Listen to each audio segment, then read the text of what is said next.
გუშინ ვინიყავით, აბა ხელი აიწიეთ. აჰა, გუშინდელი ხალხი ხო. ძირითადად არიან ისინი, ვინც გუშინ არის. ძალიან კარგი. გუშინ სხვათა შორის ესეთი საუბრის თემა წამოიწყო, ერთმა შეკითხვა, რომ ახსარება მინდაო ერთმა თქვა და ახსარებას მოაყოლა ისეთი განმარტება თვითონვე, რომ მე რა თქმა უნდა მე როგორც წესი არაფერი არასოდეს არ მომწონს და არ მომეწონა თეკლა სათვალე ეგება ჩაომიტანო რა თუ არ დაიზარებ, იმიტომ რომ კარგად დავინახო ეს ხალხი. როგორც წესი არასოდეს არაფერი არ მომწონს, ხო და მე ვთხარი ავირჩიე იმის, ვინც თქვა ახსარება მინდა ოპონენტის, ოპონენტი აქ არის? არც ის არ არის? არც ერთი არ არის. ხო, არა, ოპონენტი არ შევაშინე, ოპონენტის ხარეზე დავდექი მე. ხო, და ამან რო თქვა ახსარება მინდა, უბრალოდ ამან თქვა ახსარება მინდა ოპონენტმა იმან აუხსნა და ის ახსნილი არ მომეწონა და მოკლედ ესე დაიწყო ის თემა, თუ რას ნიშნავს ახსარების თქმა. აღმოჩნდა, რომ პრობლემასთან აგვაქვს საქმე, იმიტომ რომ ადამიანები, რომლებიც ახსარებას ამბობენ და მაზიარებელნი არიან, თავად ბოლომდე გარკვეულნი არ არიან ახსარებაში. მე სხვებსაც ვკითხე იმათ, მადლობა. სხვებსაც ვკითხე იმათ, ვინც ახსარებებს ამბობს. და აღმოჩნდა, რომ შეიძლება იყოს ადამიანი ახსარებელი, მაზიარებელი და არ იცოდეს ახსარება რა არის. როგორ მოგწონთ ეს, ეხლა ეს ძალიან ცუდი რამეა, ეს მაგალითად რო წარმოვიდგინოთ, შეიძლება ადამიანი იყოს პედაგოგი და არ იცოდეს რას ნიშნავს პედაგოგობა. ადამიანი იყოს ფიზიკოსი და არ იცოდეს რას ნიშნავს ფიზიკა. ადამიანი იყოს შეიძლება ქრისტიანი, სახელად ეკლესიური, მაგრამ არ იცოდეს ახსარება რა არის, ბოლომდე გაცნობიერებული არ იცოდეს ზიარება რა არის. ხო და მე აი ესე ამგვარად დავიწყე და ბევრ საკითხს შევეხეთ. ქრისტიანულ საკითხებს თავისთავად ცხადია. და ბოლოს დამაგვირგვინებელი ფინალი შეიძლება ასე ითქვას, რაც მე წეღანას ვახსენე რომ ჩამოვედი, თან ის გოგონა საკმაოდ არ ხორმოსულა. აი რა სამწუხაროა რა. ესე იგი, რომელიც ძალიან აქტიურობდა, ასევე ახსარებელი. მე ვინმეს კი არ განვიკითხავ, ან კი არ ღმერთმა დამიფაროს ვიღაცას თქვა, ან ცინიკურად შევეხო ვინმეს და ასე შემდეგ. მე უბრალოდ რეალობის ჩვენება მინდა. და ესე იგი ყველაზე მეტად რომ აქტიურობდა და ვიფიქრე რომ აი თანამოაზრე აღმოჩნდა რომ რა არის ცხონება და გადარჩენა არ იცის. ანუ სად მიდის არ იცის, სად უნდა წავიდეს არ იცის და მაშინ გაუგებარი ხდება რას ნიშნავს იყო ახსარებელი და მაზიარებელი. ახლა მე მინდა რომ თქვენ დაგანახოთ აი ჩვენი მდგომარეობის მთელი ტრაგიზმი რა. ადამიანი ცხოვრობს ეკლესიურად, არის ახსარებელი, ან რელიგიური ცხოვრება აქვს და სად მიდის არ იცის. ეს ნორმალურია? თუ არის ნორმალური? აი შეიძლება წარმოგიდგენიათ რომ მე ვარ ქრისტიანი და ეს იყოს ადამიანის რაღაც აბსტრაქცია. ყველაფერს თავი რო დავანებოთ, ვიღაცამ შეიძლება მკითხოს რომ კი, მაგრამ აბა მითხარი ეს რას ნიშნავს? კაი, მე დავიწყე თქვა ქრისტიანული ცხოვრება. როგორ შენაკეთებ, რაღაც დილას აღამოს რაღაცებს ვკითხულობ. სინდისი მეც მაგ და როგორც შენ და მეც ვიცი რა არის, ტყუილი როცოდვა ვიცი და მე ახსარებას ვიტყვი. პირის გაღება მეც მეხერხება და ვიცი რომ ეს ქრისტეს ხორცი და სისხლია, ამიხსენი და ვივიღებ ამ სიწმინდეს. ხო, აი რა მერე. და აღმოჩნდა რომ რა მერე არ ვიცი, იმიტომ რომ მე რაც უთხარი, რა მერე. მუსულმანის იგივე ეუბნება. შეიძლება ებრაელმაც იგივე უთხრას, სხვამაც რაღაცა იგივე უთხრას. ანუ არსობრივ განსხვავებას ქრისტიანობასა და სხვა რელიგიას შორის მე ვერ წარმოვაჩენ. და მაშინ რატო უნდა ვიყო ქრისტიანი? თორსა ქრისტიანობა გაცილებით რთულია. თუმცა ეს უნდა ვიცოდე, რაშია ის რთული. შეიძლება არ არის რთული. მე გარდა ამისა აქ თქვათ რამდენიმე დღეა რაც აქ ვიმყოფები და აღმოვაჩინე რომ სადაც 2 და 3 ქართველი შეიკრიბება, შეიძლება ვიღაცას ეგონა, სადაც 2 და 3 ჩემი სახელით შეიკრიბებაო, მე იქავარო უფალი ამბობს, მაგრამ ეს სიტყვები ასე იწყება, როგორც ახლა მე ვთქვი ბოლოს, მაგრამ მე მინდოდა იმის თქმა რომ სადაც 2 და 3 ქართველი შეიკრიბება, იმ წამსვე პატარა საქართველო იქნება იქ. აქ პატარა საქართველოა. საქართველოს მოდელი პატარა. და ესე იგი ქართველები ხართ და მეტაკლებად იცნობთ საკუთარ თავს, საკუთარ ერს და საკუთარ თავს ამ ერში და ძალიან კარგად ხვდებით ჩვენს მანკიერებებს, რაც კი არსებობს ჩვენში. ერთ-ერთი მანკიერება არის ის, რომ იმის გამო, რომ ყველას ძალიან მაგარი საკუთარი სიმართლე და საკმაოდ ისეთი პატიმოყვარეობა გაგვაჩნია, ჩვენ ძალიან გვიჭირს ერთობა ერთმანეთში. არის თუ არა ეს? აქაც ხო არის ესე. სხვანაირად შეუძლებელი, რომ ჩვენ აბა რამდენი ქართველები ვიქნებით. გახსოვთ, შაჰ-აბასის ცნობილი ნათქვამი, ეს ისტორია ცნობილია, ოღონ ქართველები არ გაერთიანდა. იმიტომ რომ შაჰ-აბასი მთელ საქართველოს კი არა. სად იყო მთელი საქართველო? კახეთს ებრძოდა. ნუ ქართ კახეთს, მაგრამ ძირითადად კახეთთან ქონა პრობლემა.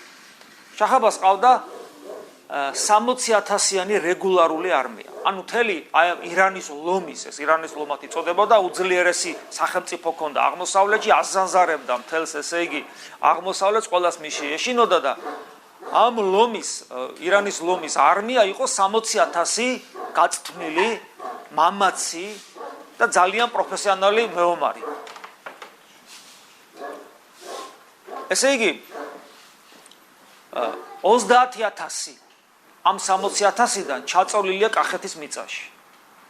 ფაქტურად ნახევარი ჯარი გაუნადგურა და არა და შაჰ-აბასს ჰქონდა ომი ავღანელებთან და ვისთან არ ქონა და საქართველო იყო პატარა და მთელ მსოფლიოსთან ომი ქონა და ამ პატარა საქართველოსთან ნახევარი ჯარი ჩააწვინა და გაგიჟდა ეს კაცი. მიუხედავად იმისა, რომ იგივე კახეთში და იგივე ქალში მოისყიდიდა ვიღაც თავადებს, კახეთქილებას თესავდა, მაინც ვერაფერი ვერ დააკლო. წარმოგიდგენიათ? ესე იგი 100,000 კაცი ფერედაში გადაასახლა, რეები აღარ გააკეთა. და თქვა შაჰ-აბასმა მაშინ, ოღონ ქართველები არ გაერთიანდნენ. როგორც ამბობენ, საქართველოსთან ბრძოლამ და ამ ნერვიულობამ გადაიყოლა ეს ლომი. შეიძლება ასე ითქვას, სამწუხაროდ. ჩვენ, იმიტომ რომ ეს ლომობა, მისი ლომობა ჩვენ ძალიან ძიმედ ტვირთად დაგვაწვა, მაგრამ ქართველების გაერთიანების მასაც ძალიან კარგად ეშინოდა. თან მით უმეტეს ბებით ქართველი იყო, ქართული ძალიან მწყინვალედ იცოდა მან. და ასევე მწყინვალედ ძულდა ქართველები. ბების გაზრდილი კი იყო, უცნაურია, ეს ჩვენი ხვედრია ესეთი. ხო, ანუ ეს ხეთ ის ქართველი ქალი რა საოცარია, ხო, ესეც შეიძლება გარკვეულწილად თქვენ შეგეხოთ, ქართველი ქალი გათხოვდა ირანში. მაშინ ირანი საქართველოსთვის იყო როგორც ახლა ამერიკაა, ბატონო, და რაღაც ესეთი რა, გათხოვდა ქართველი ქალი ირანში და იმის ნაშიერმა შვილიშვილმა მოაოხრა საქართველო. თან თვითონ ზდიდა, ხო, ბებია შვილიშვილი როგორ უყვარდა. აი ეს ჩაყვარელი და ქართულად წინვალედ საუბრობდა შაჰ-აბასი. პირველი ენა ქართული იყო, რითაც მან საუბარი დაიწყო. აი ეს არის ტრაგედია ჩვენი ქართველი ერისა, გნებავთ ქართველი ქალის. ხო, ანუ ერთიანობა. რა უშლიდა ერთიანობას ხელს საქართველოს მაშინ? რა იყო მიზეზი? ის მიზეზი, რომლის გამოც საქართველო ვერ ერთიანდებოდა და რა არის მიზეზი დღეს საქართველოში და რა არის მიზეზი აქაური მიზეზი, რითაც ეს ერთობა გვიჭირს. ეხლა მორწმუნეს როცა ვეკითხები, მორწმუნეს ძალიან კარგად ესმის. ქრისტიანს, აი თუ მე ქრისტიანია, აი თავსაფრიანია, ორი თავსაფრიანი მანდილოსანი. მე რო ვკითხო ეხლა, ხო? ერთიანობის ქვითკირი ადამიანებში რა არის? ვინ არის? რწმენას აბსტრაქცია, კონკრეტულად ვინ არის? ვინ? უფალი. ანუ ქრისტე არის ქვითკირი, რომელიც ჩვენ გვაერთიანებს, ხო? ეს რას ნიშნავს? თუ ჩვენ მართლა გვინდა გაერთიანება, მაშინ ქრისტიანები უნდა გავხდეთ. და თუ ჩვენ ქრისტიანები არ გავხდებით, ჩვენ ვერ გავერთიანდებით, იმიტომ რომ ესეთი ამბიციური, რომ ყველა ქართველი ნიჭიერია, ყველა ქართველი პრეზიდენტი შეიძლება გახდეს, ყველა შუაში თავის წარმოდგენაში ესეა, ძალიან ესეთი მტკიცედ არის დარწმუნებული თავის სიმართლეში. ნიჭიერებიდან გამომდინარე არის ეს პრობლემა, შეიძლება, არ ვიცი. ყოველ შემთხვევაში ეს ფაქტია, მაგრამ ქრისტეს გარეშე ეს არ ხდება. საქართველოს ისტორიას თუ გადავხედავთ, თუ სადმე ვნახავთ ოქროს საუკუნეს საქართველოში, ყველგან ეს ოქროს საუკუნე იყო იმ დუღაბით აშენებული, რომელსაც ქვია ქრისტე. ქრისტეთი იყო ეს სიძლიერე.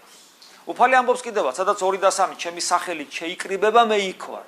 თუ ქრისტე ჩვენთან არის ყოვლისშემძლე ღმერთი ადამიანად მოსული, მაშინ რატო უნდა ვიფიქროთ, რომ ჩვენ გაერთიანებას პრობლემა ექნება? და თუ ჩვენ გავერთიანდებით, აი წარმოგიდგენთ, აქაური ქართველები იყვნენ ვითარცა ოჯახის წევრები, ერთმანეთში გვერდში მდგომნი ბოლომდე. წარმოგიდგენიათ, როგორი ძლიერები იქნებით აქ? თქვენი ძლიერება ისეთი იქნება, რომ სიკეთეში ყველას გაახარებს, მტერს შეაშინებს, თუ ესეთები გეყოლებათ. და არც ერთი თქვენ შორის არ იქნება დაჩაგრული, არც ერთი თქვენ შორის არ იქნება დამწუხრებული და ასე შემდეგ. მეთახმებით თუ არა? პრობლემა ხო არ არის? ხო. თუ რა მექნება მანიშნებ, ხო და მე გავწყობ. ასე რომ ესე იგი თავარი პრობლემა აქაც ხედავთ, რომ ქრისტია. ეხლა საერთოდ ძალიან ხშირად ქრისტიანობას როცა საუბრობენ, მით უმეტეს ასეთ ემიგრაციულ სიტუაციაში, ძალიან ხშირად არის ხოლმე ესეთი ჩვევა. მათ შორის სასულიერო პირებშიც, მე ხვა მაღლა ვამბობ და მე არ მომწონს ეს რო ესია. 20 წლის წინ, 20-25 წლის წინ ეს მისაღები იყო. მაგრამ დღეს ეს საკმარისი არ არის. მე რას გულისხმობ? როდესაც ამბობდე, რომ ჩვენ ქართველები ვართ, ამიტომ უნდა ვიყოთ ქრისტიანები და აქცენტირება კეთდებოდა არა ქრისტეზე, არამედ სამშობლოზე. 20-25 წლის წინ ეს ამართლებდა. იმიტომ რომ მაშინ საბჭოეთიდან ახალი გამოსულები ვიყავით და მთელი ეს 200 წლის განმავლობაში ჩვენი ეროვნული სულისკვეთება დაჩაგრული, როგორც ჩვენ თვლიდით, და მით უმეტეს ბოლოს 70 წელი, ხო? ჩვენ ეს იმდანად გვაწოხებდა და ვიზდებოდით იმ პატრიოტულ მოტივებზე, რასაც ჩვენი მთელი დალეულები და ისინი თუ ასე შემდეგ, ხო, ეს რომანტიზმის ეპოქა და ილია აკაკი, ვაჟა, ბარათაშვილი, ასე შემდეგ და ორბელიანი და ამ ლექსებზე გაზრდილები და სამშობლო და გულში მჯიხს ვიცემდი და აი მაშინ ქრისტიანობა და ქართველობა პრინციპში იდენტური იყო და ადამიანს ქართველობა უფრო ესმოდა, უფრო ტკიოდა და ამიტომ ქართველები ხო ვართ, ხო გვინდა, ხო და მაშინ ქრისტიანები უნდა ვიყოთ. დღეს ეს აღარ ჭრის, დღეს ეს აღარ მუშაობს. ეხლა შეიძლება ვიღაცა მამის ანალიზი გააკეთოს თუ რატო არ მუშაობს ეს. მაგრამ ფაქტია, მე ესე ვხედავ, მე შეიძლება ვწდები, მაგრამ მე ესე ვხედავ და ეს აღარ მუშაობს. ამიტომ თუ ჩვენ გვინდა რომ ქრისტიანები გავხდეთ, აი ეს ურაპატრიოტული მოტივი, რომ ჩვენ ქართველები ხო ვართ, ამიტომ უნდა ქრისტიანები ვიყოთ, აღარ ჭრის. დღაბა რა ჭრის ვიღაცა იკითხავს. რა ჭრის? ქრისტიანობა უნდა გაიგო რა. და შენ პიროვნულ დონეზე, შენ თითოეულ თქვენთაგან ცალკე აღებულს უნდა მოუნდეს ქრისტე. აქედან გამომდინარე ქრისტიანობა უნდა მოუნდეს. და თუ აქ 2 და 3 მაინც იქნება, ვისაც ქრისტიანობა მოუნდება, მაშინ ის 2 და 3 ერთად იქნება. და თუ 20 და 30 იქნება, ის 20 და 30 იქნება და თუ 200 და 300, ის 200 და 300 იქნება. მაგრამ გადაწყვეტილება, რომ გახდე ქრისტიანი, შენ უნდა მოგიდეს პიროვნულად. და ამისათვის უნდა გაიგო, რა არის ქრისტიანობა და რას გვთავაზობს ქრისტიანობა. ესე იგი, ბოლო გუშინდელი საუბრის ფინალი ესეთი იყო, რომ აღმოჩნდა, რომ შეიძლება ადამიანმა არ იცოდეს, რას ნიშნავს ცხონება. და ეს კი ესეთ კითხვასაც ვსვამენ ხოლმე, რომ სხვა რელიგიის წარმომადგენელი გადარჩება თუ არ გადარჩება. მე ამაზე მაქვს ხოლმე პასუხი, რომ ვინ გადარჩება, ვინ არ გადარჩება, ეს ღმერთს მივანდოთ. მაგრამ ჩვენ უნდა ვიცოდეთ ქრისტიანობა რას გვთავაზობს, რა გზაა ეს. მე რა გნება სხვა გზაც გაიგე და მე არჩევანი გააკეთე.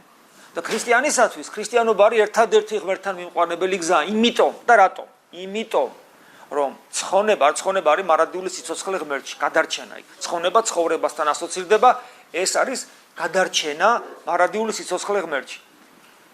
ცხონება ჩემთვის და შეიძლება სხვა რელიგიის წარმომადგენელისათვის არის აბსოლუტურად სხვადასხვა. და ის რაც მე მინდა, და რასაც მე ქრისტიანობა მასწავლის, რომ ეს არის ცხონება, იმას ეს შეიძლება საერთოდ არ უნდოდეს. და წინასწარ შეიძლება ითქვას, რომ ის შეხედულება, რასაც ქრისტიანობა გვთავაზობს გადარჩენასთან დაკავშირებით, ისე განსხვავდება ყველა სხვა რელიგიური შეხედულებისაგან, რომ არანაირი მსგავსება იქ უბრალოდ არ არსებობს. ყველაფერს თავი დავანებოთ, აი ჩვენთან არის აგერ ჩვენ ზემოთ არის დაბრძანებული ყოვლა წმინდა ღვთისმშობლის ხატი. არ გეხამუშებათ? ხა თქვენ მიჩვეულები ხართ. როგორც ვთქვათ, ქრისტიანებს უწოდებთ საკუთარ თავს ქართველები ვართ. ტრადიციულად ჩვენი ყური მიჩვეულია, რომ უწოდებთ წმინდა მარიამს, უწოდებთ ყოვლა წმინდა ღვთისმშობლს, მაგრამ აბა ჩაუფიქრდით სიღრმისეულად. არ გეხამუშებათ ადამიანზე თქვათ ღმერთის დედაო, ღმერთის მშობელი. აბა დაფიქრდით. ღვთისმშობელი ვინ შექმნა? მორწმუნე ადამიანი რას ამბობს? ვინ შექმნა ეს ბავშვი? დედის წიაღში იქმნება მამისა და დედის მიერ, მაგრამ ვინ გამოძერწა ეს პატარა ბავშვი? ღმერთი ძერწავს, ხო? ყველაფრის მორწმუნე ესე ამბობს, ახლა ურწმუნო ამბობს, იმასაც ამბობს, მაიმუნები ვართო განვითარებული. მორწმუნესათვის ცალსახარი, ხო? შემოქმედი არის ადამიანისა ღმერთი. ღვთისმშობელი მაშინ ვინ შექმნა? ხო, აბა ვინ შექმნა? ღვთისმშობელი ვინ შექმნა? ღმერთი. მაგრამ ჩვენ ღვთისმშობელს ღმერთის დედას რატო უწოდებთ? თუ ღმერთმა შექმნა ღვთისმშობელი, ღვთისმშობელმა როგორ გაშვა? რას ნიშნავს განკაცდა? მამაკაცის გარეშე და ღვთისმშობელის მადლით. ხო, მერე ვინ ჩაისახა? ძალიან კარგი, რას ნიშნავს ღმერთი? როგორ არის ღმერთს, რომ ხელი აქვს, ფეხი აქვს, თვალი აქვს და თან დედა გააჩენს? რას ნიშნავს?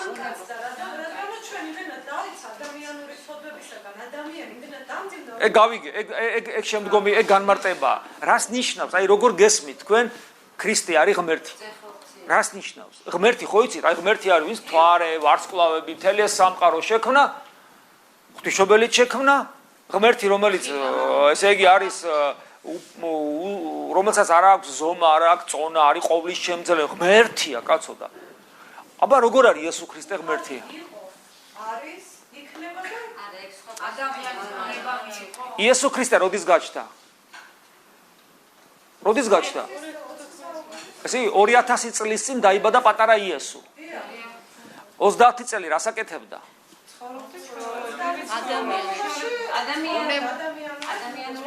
იმ ადამიანურ ყოფაში ასე ხვარიჯდა, რას აკეთებდა? მანამდე რას აკეთებდა?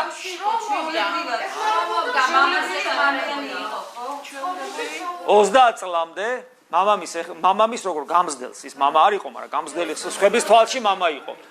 ეხმარებოდა გამზდელს რაში? ანუ ხის ხელოსანი იყო?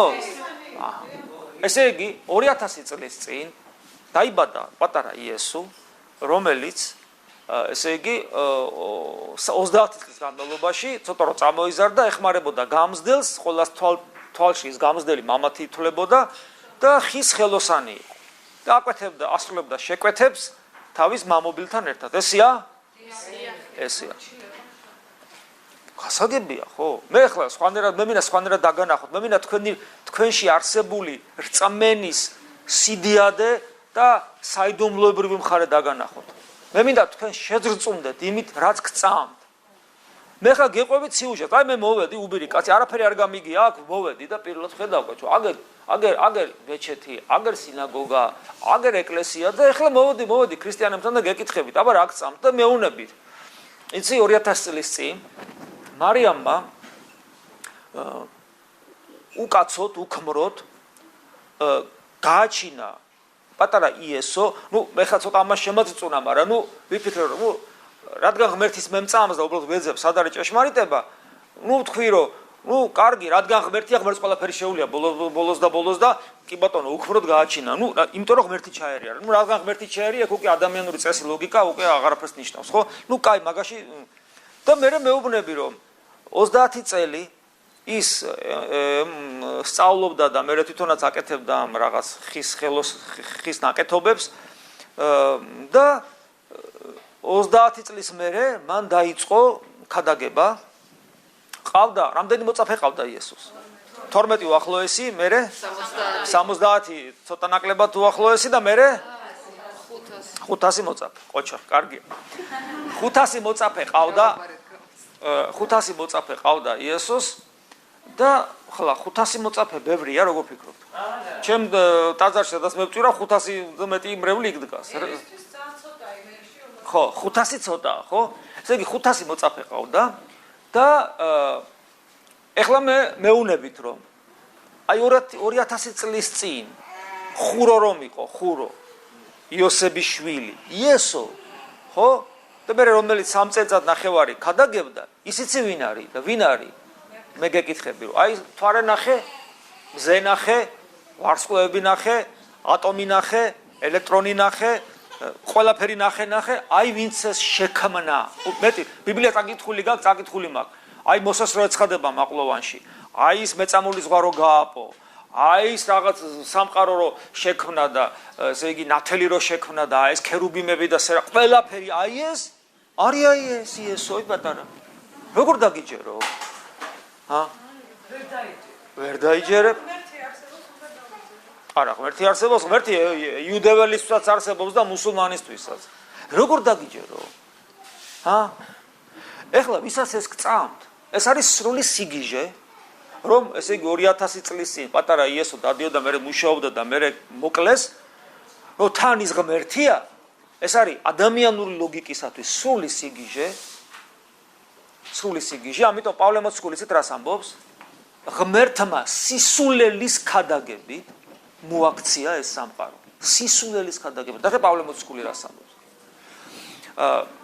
ესე იგი ვისაც ეს გჯერათ მართლა და მზათა ხართ რომ ამიდეისათვის მოკვდეთ კიდევაც იცოდეთ რომ თქვენში ან გიჟები ხართ უყველა ჩემის ჩათვლით ან თქვენში ღვთის მადლია იმიტომ რომ მადლის გარეშე ამაში დარწმუნებაა და ამის დაჯერება არის აბსოლუტურად შეუძლებელი გახსოვთ პეტრე მოციქული რო ეუნება შენ ახარ ცოცხალი ღმერთის ზე ნეტარხარო შენ პეტრე ეუნება უფალი იმიტომ რომ შენ ზეციურმა მამამ გამოგიცხადა ეს ანუ შენ კი არ მიხვდი ამას გამოგიცხადა ეს არის გამოცხადება გახსოვთ უფალი ამბობს თქვენ მოწაფენი ხართ ქრისტეს იმ 500-ის გარდა თქვენც მოწაფენი ხართ ვისაც გინდათ უფალი გეუბნებათ რომ არა თქვენ გამომირჩიეთ მე არამედ მე გამოგირჩიეთ თქვენ გესმით და პავლე მოციქული გეუბნება თუ რამე სათნოებები არსებობს პავლე მოციქული არა სიკეთე ადამიანური არამედ სათნოება სხვადასხვა რაღაცაა პავლე მოციქული ამბობს რომ ამ სათნოების წყარო არის სულიწმინდა მეცაც გეტყვით როცა თქვენ გულით ლოცულობთ ამ ლოცვის ავტორი თქვენში არის სულიწმინდა ანუ კვლავ ღმერთი ანუ თქვენ რო ირწმუნეთ თქვენ რო ქრისტიანული ცხოვრებით ცხოვრობთ თქვენ რო ლოცულობთ ამ ყველაფრის თქვენთან ერთად თანაავტორი და პირველი მამოძრავებელი თავად ღმერთია ანუ ადამიანი რომელიც ნამდვილი ქრისტიანული ცხოვრებით ცხოვრობს იმიტომ რომ მასში ღმერთია რომ არა ღმერთი შეუძლებელია ამ ყველაფრის მიღება და დაჯერება ეს ერთი ეხლა მეორე კითხვა გაჩნდება კი ბატონო მე მოვისმინე თქვენგან მაგრამ ეხლა კითხვა მაქვს ესეთი რომ თუ ეს ესია რომ ესე იგი იესო ქრისტე მართლა ღმერთია და ჩემში ღმერთია და მე დავიჯერე თუმცა როგორ რას ნიშნავს რომ ღმერთია მე მაინც მინდა მე ავხსნათ შენ კი მეუბნები მაგრამ შენ მეუნები გულით მაგრამ ვერ მიხსნი რას ნიშნავს იესო ქრისტე ღმერთია აი რას ნიშნავს აი მოდი ასე ვთქვა იესო ქრისტეს ჩვენერი სხეული ქონდა თითი ქონდა აი ეს თითია ღმერთი რას ნიშნავს იესო ქრისტე ღმერთია შიოდა არა შიოდა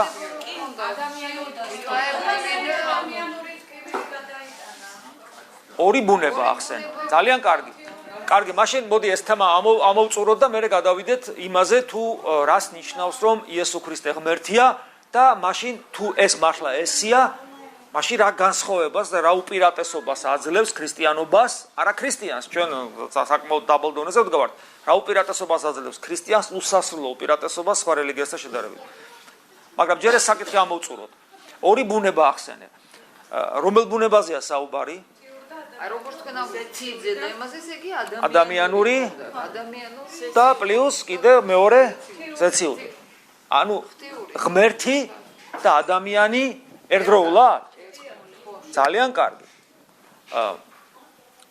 აი მაგალითად პავლე მოციქული ავიღო წეგანაც ვახსენებ პავლე მოციქული იონე ქროპერი ამბობს რომ ესეთი დიდი არ დაბადებულა ეს იყო ცეცხლი რომელიც ენთო მიწაზე და ალიწოდებოდა ზეცაზე მართლა ღვთაებრივი მოციქული პავლე მოციქული ადამიანი ხო იყო მასთან ერთად ღმერთი იყო თუ არ იყო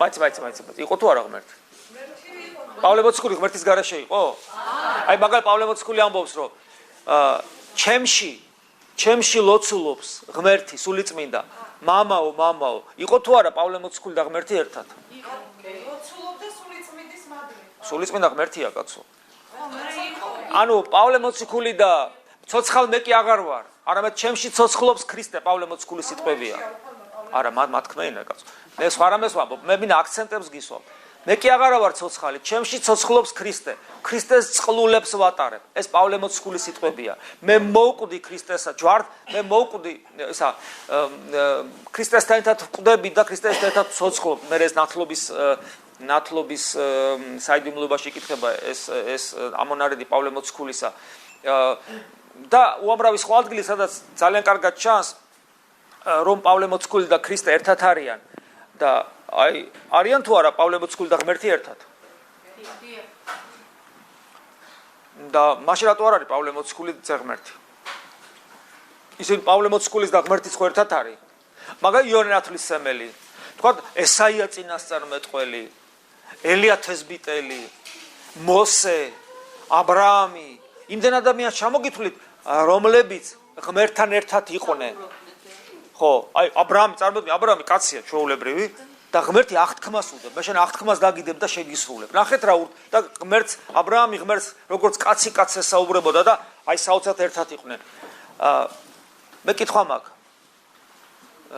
რატომ რითი განსხვავდება იესო ქრისტეს ღმერთობა და ადამიანის ერთობა აბრაამისა, პავლესი და სხვა წმინდანების ადამიანობისა და ღმერთობისაგან? იმით რომ ამას ორი ადამიანური ბუნება ქონდა, ღვთიური და ადამიანური, სხვას არ ქონდა ეს ბუნება, ღვთის ბუნება. რა თქმა უნდა, თითოეული ჩვენსაგან ღვთიურ ბუნებას ვატარებთ. მარინა, მაგას ეძახს რატო არ ქონდა სხვა? იმიტომ რომ უფალი ერთია და ერთი იყო იესო ქრისტე, იყო.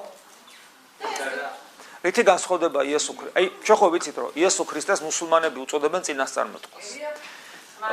მეცაც გეტყვი, იესო ქრისტეს უწოდებენ, აი მაგალითად ესეთი კონსტანტინოპოლის პატრიარქი იყო, პატრიარქი კონსტანტინოპოლის. დღეს არის კონსტანტინოპოლის პატრიარქი ბართოლომეუს, იონე ოქროპირის კონსტანტინოპოლის პატრიარქი.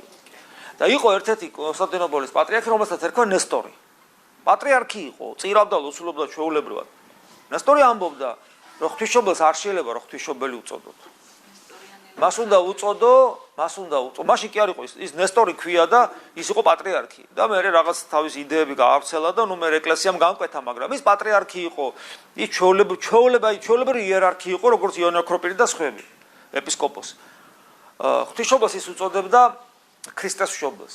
და ის ამბობდა, რომ ღვთისმშობელმა გააჩინა კაცი იესო ქრისტე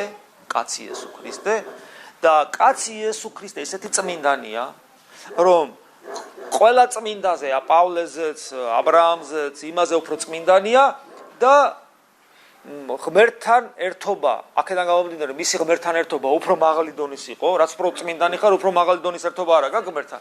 და მისი ერთობა უფრო მაღალი დონის იყო და ესე იგი ის არის ღმერთის შვილი, როგორც თითოეული ჩვენთაგანი, ოღონ უფრო ახლოს მყოფი, იმიტომ რომ თავის სიწმინდით უფრო მეტად დაიახლოვა ღმერთი. და ამიტომ ღვთისმშობელი კი არ არის, ქრისტეს მშობელია. ამაზე რა სიტყვით? მაგრამ ეკლესიამ ეს უარყო. მოკლედ, აქ არის ერთი ნიუანსი, რომელიც აუცილებლად უნდა ვიცოდეთ რა. ეხლა ნიუანს აგიხსნით ესე. მე რატო წვრილმანდების თქვენ ღვთისმეტყველების გაკვეთილს კი არ ვატარებ. მე თქვენ დაინახავთ რომ სულის ცხონების საკითხში ამას აქვს ძალიან დიდი მნიშვნელობა, იმიტომ რომ ჩვენ თუ ეს არ ვიცით, აი მაშინდელი კითხვა რითაც დამთავრდა. ადამიანმა არ იცის საით წავიდეს. და ფიქრობს რომ ცხონება არ არის აუცილებელი ქრისტიანობაში, ცხონება სხვაგანაც არის, იმიტომ რომ ცხონებაში ის გულისხმობს რაღაცას, რა თქვა ისლამშია, რომ კაი ბაღები და კაი გართობები და რაღაც ასე შემდეგ.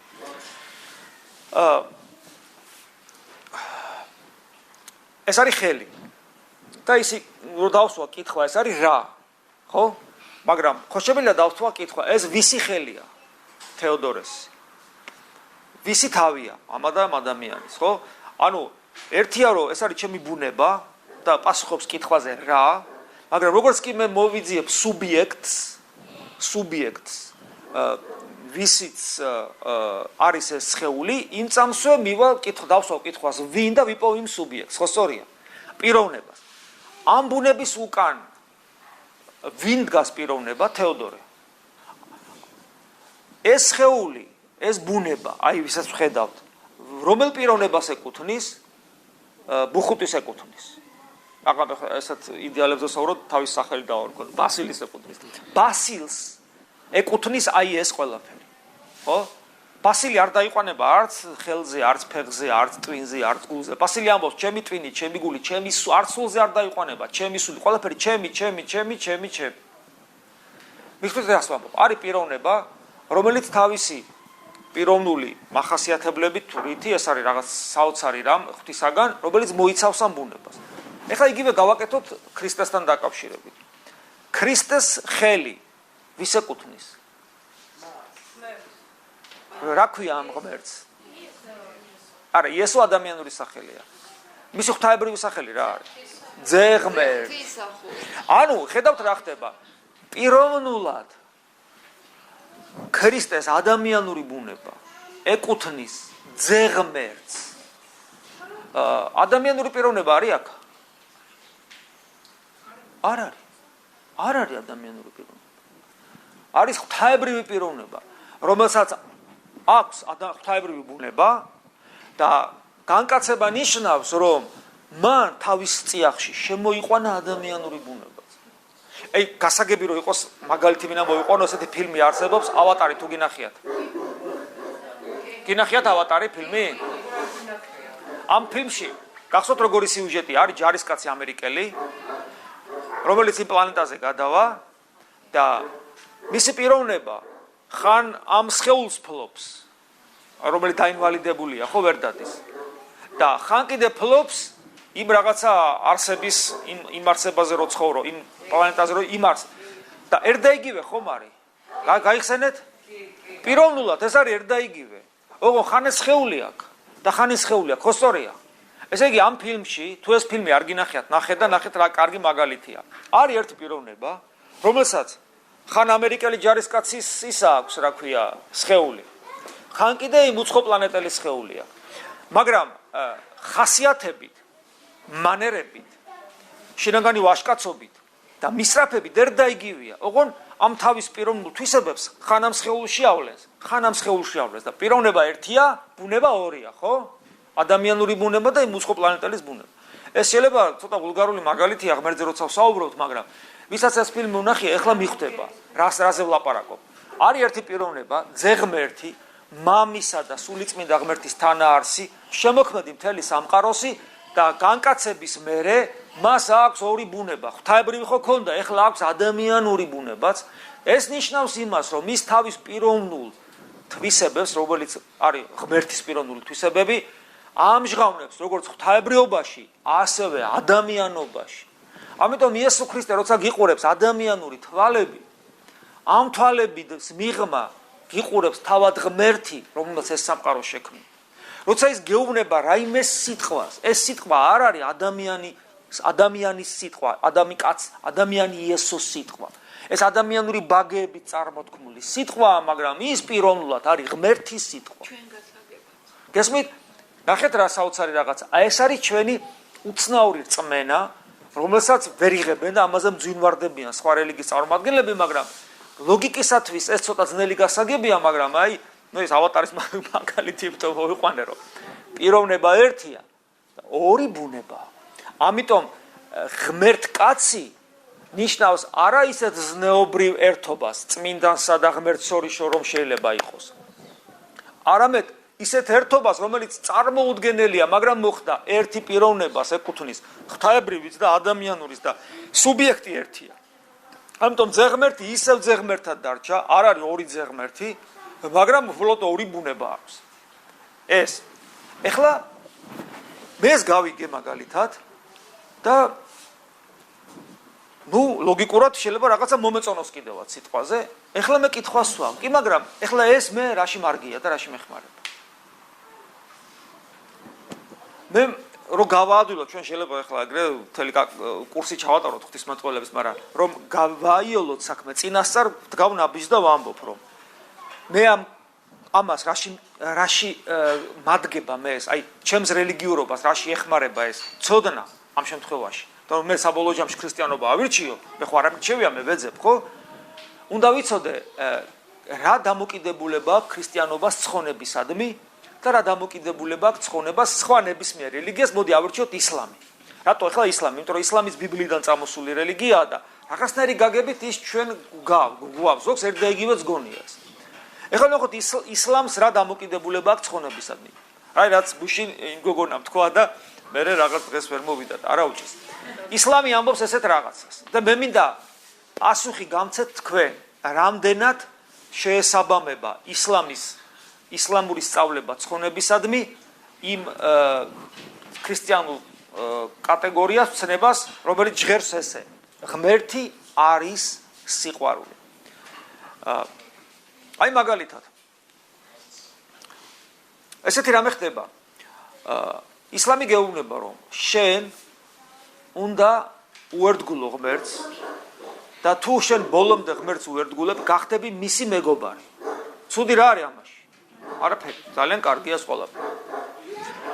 ისლამი აღიარებს, რომ შენ ადამიანისგან მოდიხარ და ამიტომ დაზიანებული ბუნება გაქვს, გიჭირს ღმერთთან ყოფნა, მართალია, მაგრამ შენ თუ ღმერთს უერთგულებ, ღმერთი გეუბნება, რომ რაღაც კანონები არსებობს, ხო, შარიატის კანონები არსებობს, რაღაც მე არ ვიცი, თავის ცნებები აქვს. ეს უნდა გააკეთო ეს, ალბათ 10 ცნებაც არის იქ, იმიტომ რომ ბიბლიასაც ისინი ცნობენ მეტნაკლებად და შენ თუ ამას გააკეთებ, ღმერთის მეგობარი იქნები და მიიღებ ჯილდოს და ეს ჯილდო არის 64.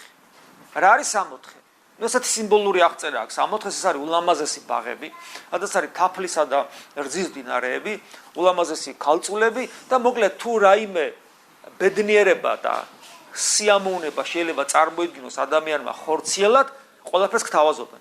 ერთ-ერთი თანამედროვე ღვთისმეტყველი იყო ისლამის, მე მგონი ევროპელიც კი იყო, ის ხო თეთრი პირისკარი სახე ქონდა, პირისკანი ქონდა და ინტერნეტში უყურებდი და ეს ახსნის 64-ს რომ აი წარმოიდგინე შენ გიყვარს პირდაპირ მის სიტყვებია გიყვარს მაგარი რბოლა სისწრაფე ტრასაზე და გიყვარს მანქანა და შენი ის არის და გატაცება შენ თუ ცხონდები 64-ში დაგხვდება მაგარი ტრასა მაგარი მანქანა და მოკლედ და აღარ მოკვდები და ამას ამბობ სერიოზულობით შენ თუ რამე გიყვარს შენ თუ რამე ბედნიერს ხდის ყველაფერი მოგეცემა 64-ში ეხლა მე მიჩნდება კითხვა თქვათ მე ვერ შევიცანი ღმერთი ან შევიცანი და ნუ ვერ ბოლომდე ვერ უერთგული ხო აი სუსტები ვართ ეხლა ყველა მიცით ადამიანი სუსტია რა აი შვილი მყავს თქვათ რამდენიმე შვილი მყავს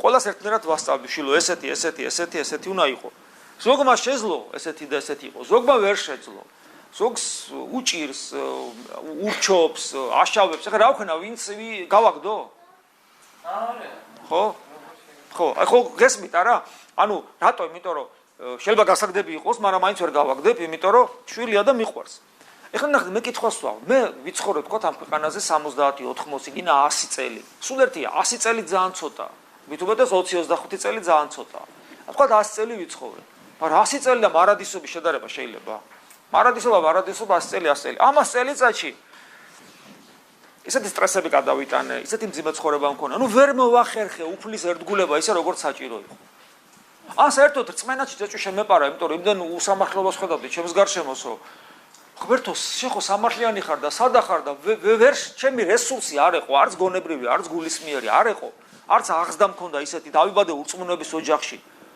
ეხლა გარდავიცვალე გამიგე და ღმერთი მეუბნება რომ შენ ხარ ურწმუნო შენ არ მიერთგულე და მარადისობაში იყავ ეხლა ჯოჯოხეთში ეს ღმერთი სიყვარულია მეცას გეტყვით თუ მე მაგალითად ღმერთი მაპატიებს აი ხო ესეთი ნაგავი იყავი შენ მაგრამ მიპატიებია შვილო და წადი შენ 64-ში იყავი მე უფრო შემიყვარდება ეხლა ესეთი ღმერთი თუ იმას ვინც აქვს სრული ესე იგი ერთგულებით იცხოვრა და ისიც შეუშვა 64-ში ვის უფრო შეუყვარდება ღმერთი მე იმიტომ რომ ის ისედაც კარგად ცხოვრობდა და იცოდა რომ 64-ში შეუშვებდა და მე როგორ შემიყვარდება ღმერთი მე რო არ მოველი და აურა საოცრება და 64-ში შემიშვა მით უმეტეს იმ მანქანაზე ჯდომა და იქ ქალწულებში გართობა და იქ ლამაზი მდინარეები და ბაღები ეგეთი სიამოვნებას მიღება მე ჩემილია მე რომ ურწმუნო ვიყავი და ცოდვილი ახლა ხო არ უკვე მორწმუნე ვიცი რომ ღმერთი არის გარდაცვლილება ანუ მე იმის თქვა მინდა რომ თუ ჩემი 64 არის ესეთი რომ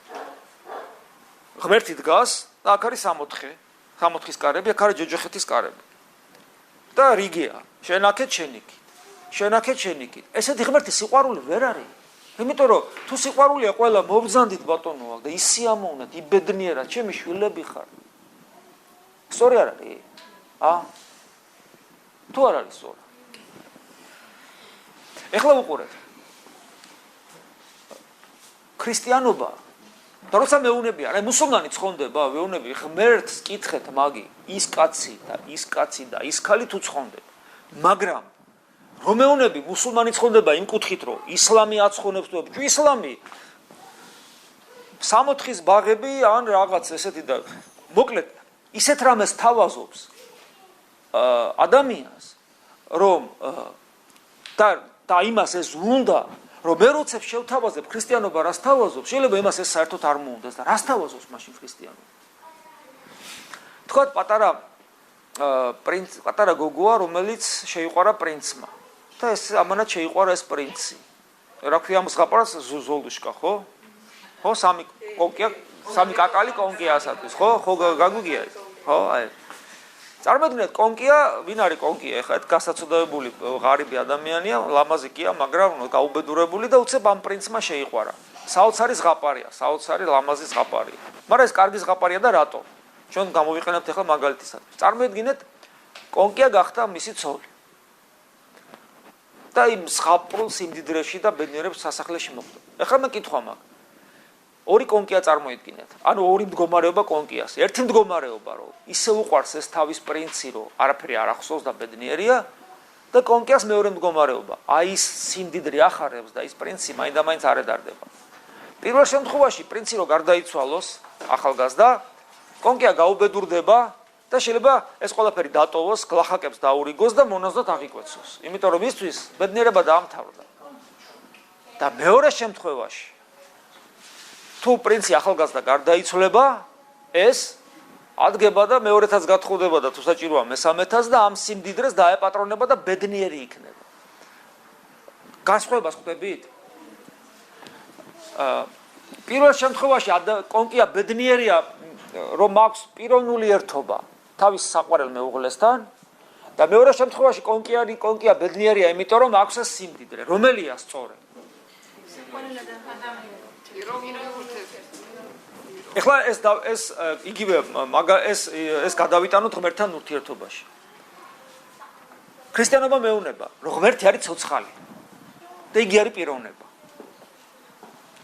თუ ჩვენ კონკიას მაგალითს გადავიტანთ ჩვენ სულიერ ცხოვრებაში, მაშინ მე კითხვა მიჩნდება, რა არის მარადიული სიცოცხლის ნეტარება? მაშინ როცა ღმერთი არის ცოცხალი პიროვნება. როგორ ფიქრობთ?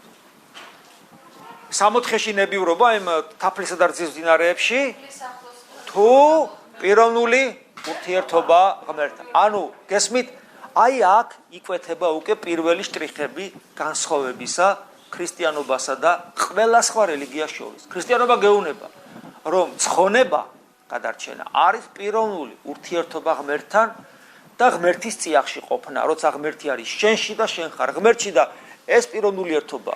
ანუ შენ გიყვარს ღმერთი და არა ის, რასაც ღმერთი გაძლევს. ღმერთი რა თქმა უნდა გაძლევს, მაგრამ მე შენთვის მეასახარისხოვანია. თავარი არის ღმერთთან ურთიერთობა. მაგრამ აქ ხდება კითხვა. კი, მაგრამ მე ხედავ საკუთარ თავს ძვლებისა და ხორცის გროვა. სული ხო გაქვს ვიღაცა მეტყვი? სული კი მაქვს, მაგრამ ამ სულში პატივმოყვარეობა, შური, ანგარება, ეგოიზმი, 1000 უბედურება მაქვს. ეხლა მე ღმერთთან როგორ უნდა ვიყო? ღმერთთან პიროვნული ურთიერთობას რომ მეუბნები, ეხლა თუ უგუნური ვარ, რა კაია, მაგას რაჯობია ვიტყვი. მაგრამ თუ ცოტა ჭკუა მაქვს, დავფიქრდები რა. გამახსენდება, რომ ცოტა ჭკვიან ადამიანთან ურთიერთობაც კი მიჭირს, იმიტომ რომ იმდენი ცოდნა არა მაქვს, იმდენი წიგნი არ წამიკითხავს. მაგრამ გამიჭირდება მოცარტთან ურთიერთობა, მოცარტი რო ცოცხალი იყოს, იმიტომ რომ და ბეთჰოვენთან, იმიტომ რომ ისუ მუსიკით ანთებული მუსიკაზე მესაურება და მე კიდე მომბეს და არც კლასიკა მიყვარს, არც ის მიყვარს. აბა როგორია? წარმოიდგინე ადამიანი, რომელიც არის მართლაც შეპყრობილი, თქვათ, აი, ხელოვნებით და შენ ხელოვნება არ გესმის. ან თქვათ, ფიზიკა უყვარს და აინშტაინივით არის და ფიზიკაზე შენ ეს არ გაინტერესებს. ან თქვათ, ну, რა ვიცი, 1000 რამე შეიძლება. აი შოთა რუსთაველი, რომელიც ძალიან ღრმა არის, ან დოსტოევსკი, რომელიც ძალიან ღრმაა და ну, ვერ მეგობრობ რა, იმიტომ რომ ესე იგი, შის სადღაც სხვაგან არის და შენ კიდე მოდი ეს ფილოსოფია მოდი დავლიოთ რა ძმურად რა. დოსტოევსკი გელაპარაკება რაღაც იმაზე, იცი, ახალი რომანი უნდა დაწეროს, გაიგე, რომელიც ჯერ არ დაუწერია, ისეთი მაგარი რამე უნდა დაწეროს. ესე იგი, არც იდიოტია ეგეთი, არც ძმები კარამაზოვებია ეგეთი, არც დანაშაული და საჯელია ეგეთი, რაღაც უფრო მაგარი უნდა დაწეროს და ანთებული და გესაურება და უსმინე და თუ ძმა ხარ წამო რა დავლიოთ. რუსი ხო ხარ, ერთი დავარტყა, არაყი დავლიოთ. ვერი მეგობრე გაგიჭირდება, შეუძლებელი იქნება, იმიტომ რომ სულ სხვადასხვა არსებანი. არ გინახიათ ცხოვრებაში, კარგი ადამიანია, მაგრამ ვერ მეგობრობ. ცოლ-ქმარი არ გინახიათ, რომ ესე იგი თითქოს სიყვარული დაქორწინდნენ, მაგრამ ერთმანეთს ვერ უგებენ. არ გამოგიცდია? რატო ხდება ეს? იმიტომ რომ თუ ორი პიროვნება ერთმანეთს არ ემსგავსება, ისინი ერთობას ვერ ახერხებენ. მსგავსება გაგახსენებ. ღმერთი ქმნის ადამიანს. რას ამბობს? ვქმნათ კაცი ხატებისებრ ჩვენისა და მსგავსებისებრ ჩვენისა. ანუ ხატა და მსგავსად, ეს რას ნიშნავს? რომ ღმერთის მსგავსი უნდა გახდე. ხატი ხარ და მსგავსი უნდა გახდე. ანუ ეს იმას ნიშნავს, რომ შენ რომ გქონდეს ღმერთთან ურთიერთობა, ერთ-ერთი აუცილებელი პირობა, გინდა არ გინდა, ეს პირობა არსებობს. მას უნდა გავდე. გასაგებად ვამბობ. აი ქრისტე ამბობს ერთ-ერთ საუბარში ესეთ რამეს ამბობს ქრისტე. ხალხო, როდემდე ვიყო მე თქვენთან?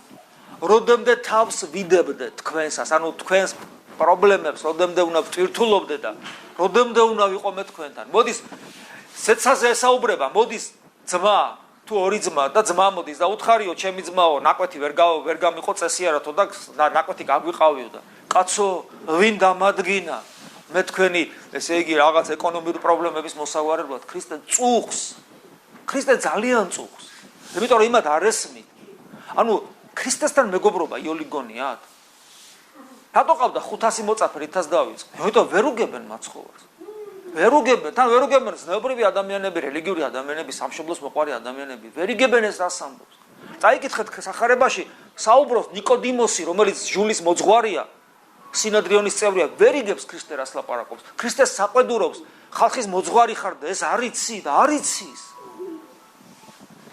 წარმოგიდგენიათ, თუ ცხონება ქრისტიანული თვალსაზრისით არის ღმერთთან პიროვნული ურთიერთობა, ხო დგება საკითხი რომ შენ გავხარ ღმერთს? იმისათვის რომ ადამიანი ცხონება ქვია ესე იგი ქრისტესთან ღმერთთან პიროვნულ ერთობას, ამისათვის აუცილებელი პირობაა, ჩვენ მაგალითები მოვიყვანეთ, აუცილებელი პირობაა რომ ადამიანი მეტნაკლებად ღმერთს გავდეს, რომ ამ მსგავსება იყოს ერთგვარი საფუძველი, რომ ამ ადამიანმა ღმერთთან ურთიერთობა შესძლოს და არა მარტო შესძლოს, გაძლებაზე კი არ იყოს. უნდოდეს, ენატრებოდეს, ესიზმრებოდეს, საბოლოო ჯამში უყვარდეს. თუ ეს არ იქნა, ხო, ძალიან ძნელი იქნება, რასაც ცხონება ქვია. ეხლა კიდევ ერთი რამ არის. ადამიანი არის ადამიანი, ყველა ადამიანი არის ადამ და ევას შვილი. ღმერთი რო ქმნის პირველ ადამიანს, ის არის სრულყოფილი არსება, მაგრამ ეს სრულყოფილება არის ვლინდება იმაში, რომ ის არის სრულყოფილი ქმნილება, რომელსაც შეუძლია აი ესე ნელა ღმერთთან ურთიერთობით გაიზარდოს. მაგრამ ჩვენ ვიცით, რომ ევა და ადამი ღმერთს ღალატობს. ღალატობს ნიშნავს, რომ უარს ამბობს სიცოცხლის წყაროზე. აი აკვალანგისტი რომელიც მილით რო ჰაერით მიეწოდება და ამ მილს რო გადაჭრის და მორჩა, ანუ ესე იგი სიცოცხლის წყაროს მოწყდა. და მისი ბუნება დაზიანდა. მისი ბუნება რო დაზიანდა, მას უკვე გაუჩნდა შიში ღმერთისა, მას ღმერთთან ყოფნა აღარ უნდა, ანუ ის მსგავსების შესაძლებლობა დაკარგა და ის რო ვკითხულობ ბიბლიას ჩანს, რომ ადამიანს ღმერთთან ურთიერთობა აღარ შეუძლია. პირველივე შვილი კვლელია, შურიანია და ამის ნიადაგზე კლავს. და ჩვენ მე ვხედავთ, რომ ბიბლიაშივე წერია ადამიანს რა დაემართა. მე გუშინაც თქვი, ადამიანს დაემართა ის, რაც ჯგუფდება სამ ძირითად ცოდვაში თუ ვნებაში. პირველი და ეს ჩვენ გვჭირს ყველას, რადგან ეს გენეტიკურად გადმოგვეცა. ანუ მე ხო ვთქვი, რომ ჩვენი მიზანია რომ ღმერთთან ურთიერთობა გქონდეს, მაგრამ ამისათვის საჭიროა მას გავდეთ, მაგრამ რა გვიშლის ხელს? და რა გვიშლის ხელს? პირველი, რაც ადამიანს დაემართა, ეს არის და ჩვენ გვჭირს ყველას ვიბადებით, აი პატარა ბავშვები რო ნეგეთები არიან დავადებულები. ვისაც ბავშვი აღუზრდია და აკვირდება და სიკეთეს ასწავლის ბავშვს, აღმოაჩენს ყველა იმ თვისებას, სულს, რასაც ახლა მე ჩამოვთვლი. და რაც გაიზრდება ბავშვი, უფრო და უფრო გამოჩნდება ეს თვისება და თქვენი პასუხისგებლობა ღვთის წინაშე, რომ ეს ცუდი თვისებები მასში დაკნინდეს და კარგი წამოვიდეს. პირველი ცუდი თვისება. ადამიანი არის მიდრეკილი, რომ ბედნიერება და ცხოვრების საზრისი ეძებოს სიამოვნებაში. მიხვდით რას ვამბობ? ცივი წყალს რომ მევსვავ, ეს სასიამოვნოა. ყველაფერი ფიზიოლოგია უკავშირდება სიამოვნებას. მაგრამ არც ერთმა ადამიანმა არც ერთი ადამიანი არ უნდა აყვეს იმ საცდურს, რომ ბედნიერება ეძებოს სიამოვნებას. მიხვდით რას ვამბობ? თორე ადამიანი ასეთ შემთხვევაში ძალიან დაემსგავსება იმ ცხოველს, რომელიც აქ არ უყვართ. ხო ხვდებით რომ ცხოველზეა საუბარი. ხო, ეს აქედან ამ ცოდვიდან გამომდინარე, ამ მიდრეკილებიდან გამომდინარე. არის ადამიანი, რო ხდება მუცლის და ჭამასმის მოყვარული, მემთვრალე, ნარკომანი, სიგარეტის მწეველი, მრუში, გარყვნილი, 1000 უბედურება, რაც კი არსებობს, რაც უკავშირდება ხორცის, განცხრომას, სიამოვნებას, ბუნებრივს თუ არაბუნებრივს, ყველაფერი მომდინარეობს აი ამ ვნებიდან, რომ მე მინდა ვისიამოვნო და ამაშია ჩემი ბედნიერება. ეხლა მეორე თვისება. ეს ჩანს ძალიან კარგად, ჩანს ბიბლიის ისტორიაში ადამი როგორ დაეცემა. მეორე ამას ქვია სხვადასხვა სახელები ქვია, ზოგი ვერცხლის მოყვარეობას უწოდებს. შეიძლება ძალაუფლების სიყვარულიც უწოდოთ, მაგრამ ის უფრო გასაგები იყოს ამ ცოდვას ქვია მომხვეჭველობა. როცა ადამიანს არასოდეს არაფერი არ აკმაყოფილებს. არანაირი ფული არ აკმაყოფილებს, არანაირი თანამდებობა არ აკმაყოფილებს, არანაირი პატივი არ აკმაყოფილებს, არაფერი არ აკმაყოფილებს ადამიანს, რაც შეიძლება, რაც აქვს კიდევ უფრო მეტი და მეტი და მეტი და დაუსრულებლი. ადამიანს ესეც დაემართა და ევას და ეს გენეტიკურად ჩვენ მოგდგავს. და მესამე სიამაყე, რომელიც ვლინდება პატივმოყვარეობაში, დიდების მოყვარეობაში, აბა ეს სიამაყე, რომელიც ასევე დაემართა ადამიანს და ევას, ამით აცტურა საბოლოოდ ეშმაკმა ევა და ეს გენეტიკურად მოგვეცა ჩვენ. როდესაც ღმერთი განკაცდა, როცა ძეღმერთმა თავის პიროვნებაში ადამიანური ბუნებაც მოაქცია, გახსოვთ გამოცდა უდაბნოში. აი ეს გამოცდა ეშმაკმა ხო იცის რითიც აქცია ის ევა და ადა. ხო იცის ეშმაკმა. ეხლა ფიქრობს, რომ ეს რაღაც ჩვეულებრივი ადამიანი არ არის.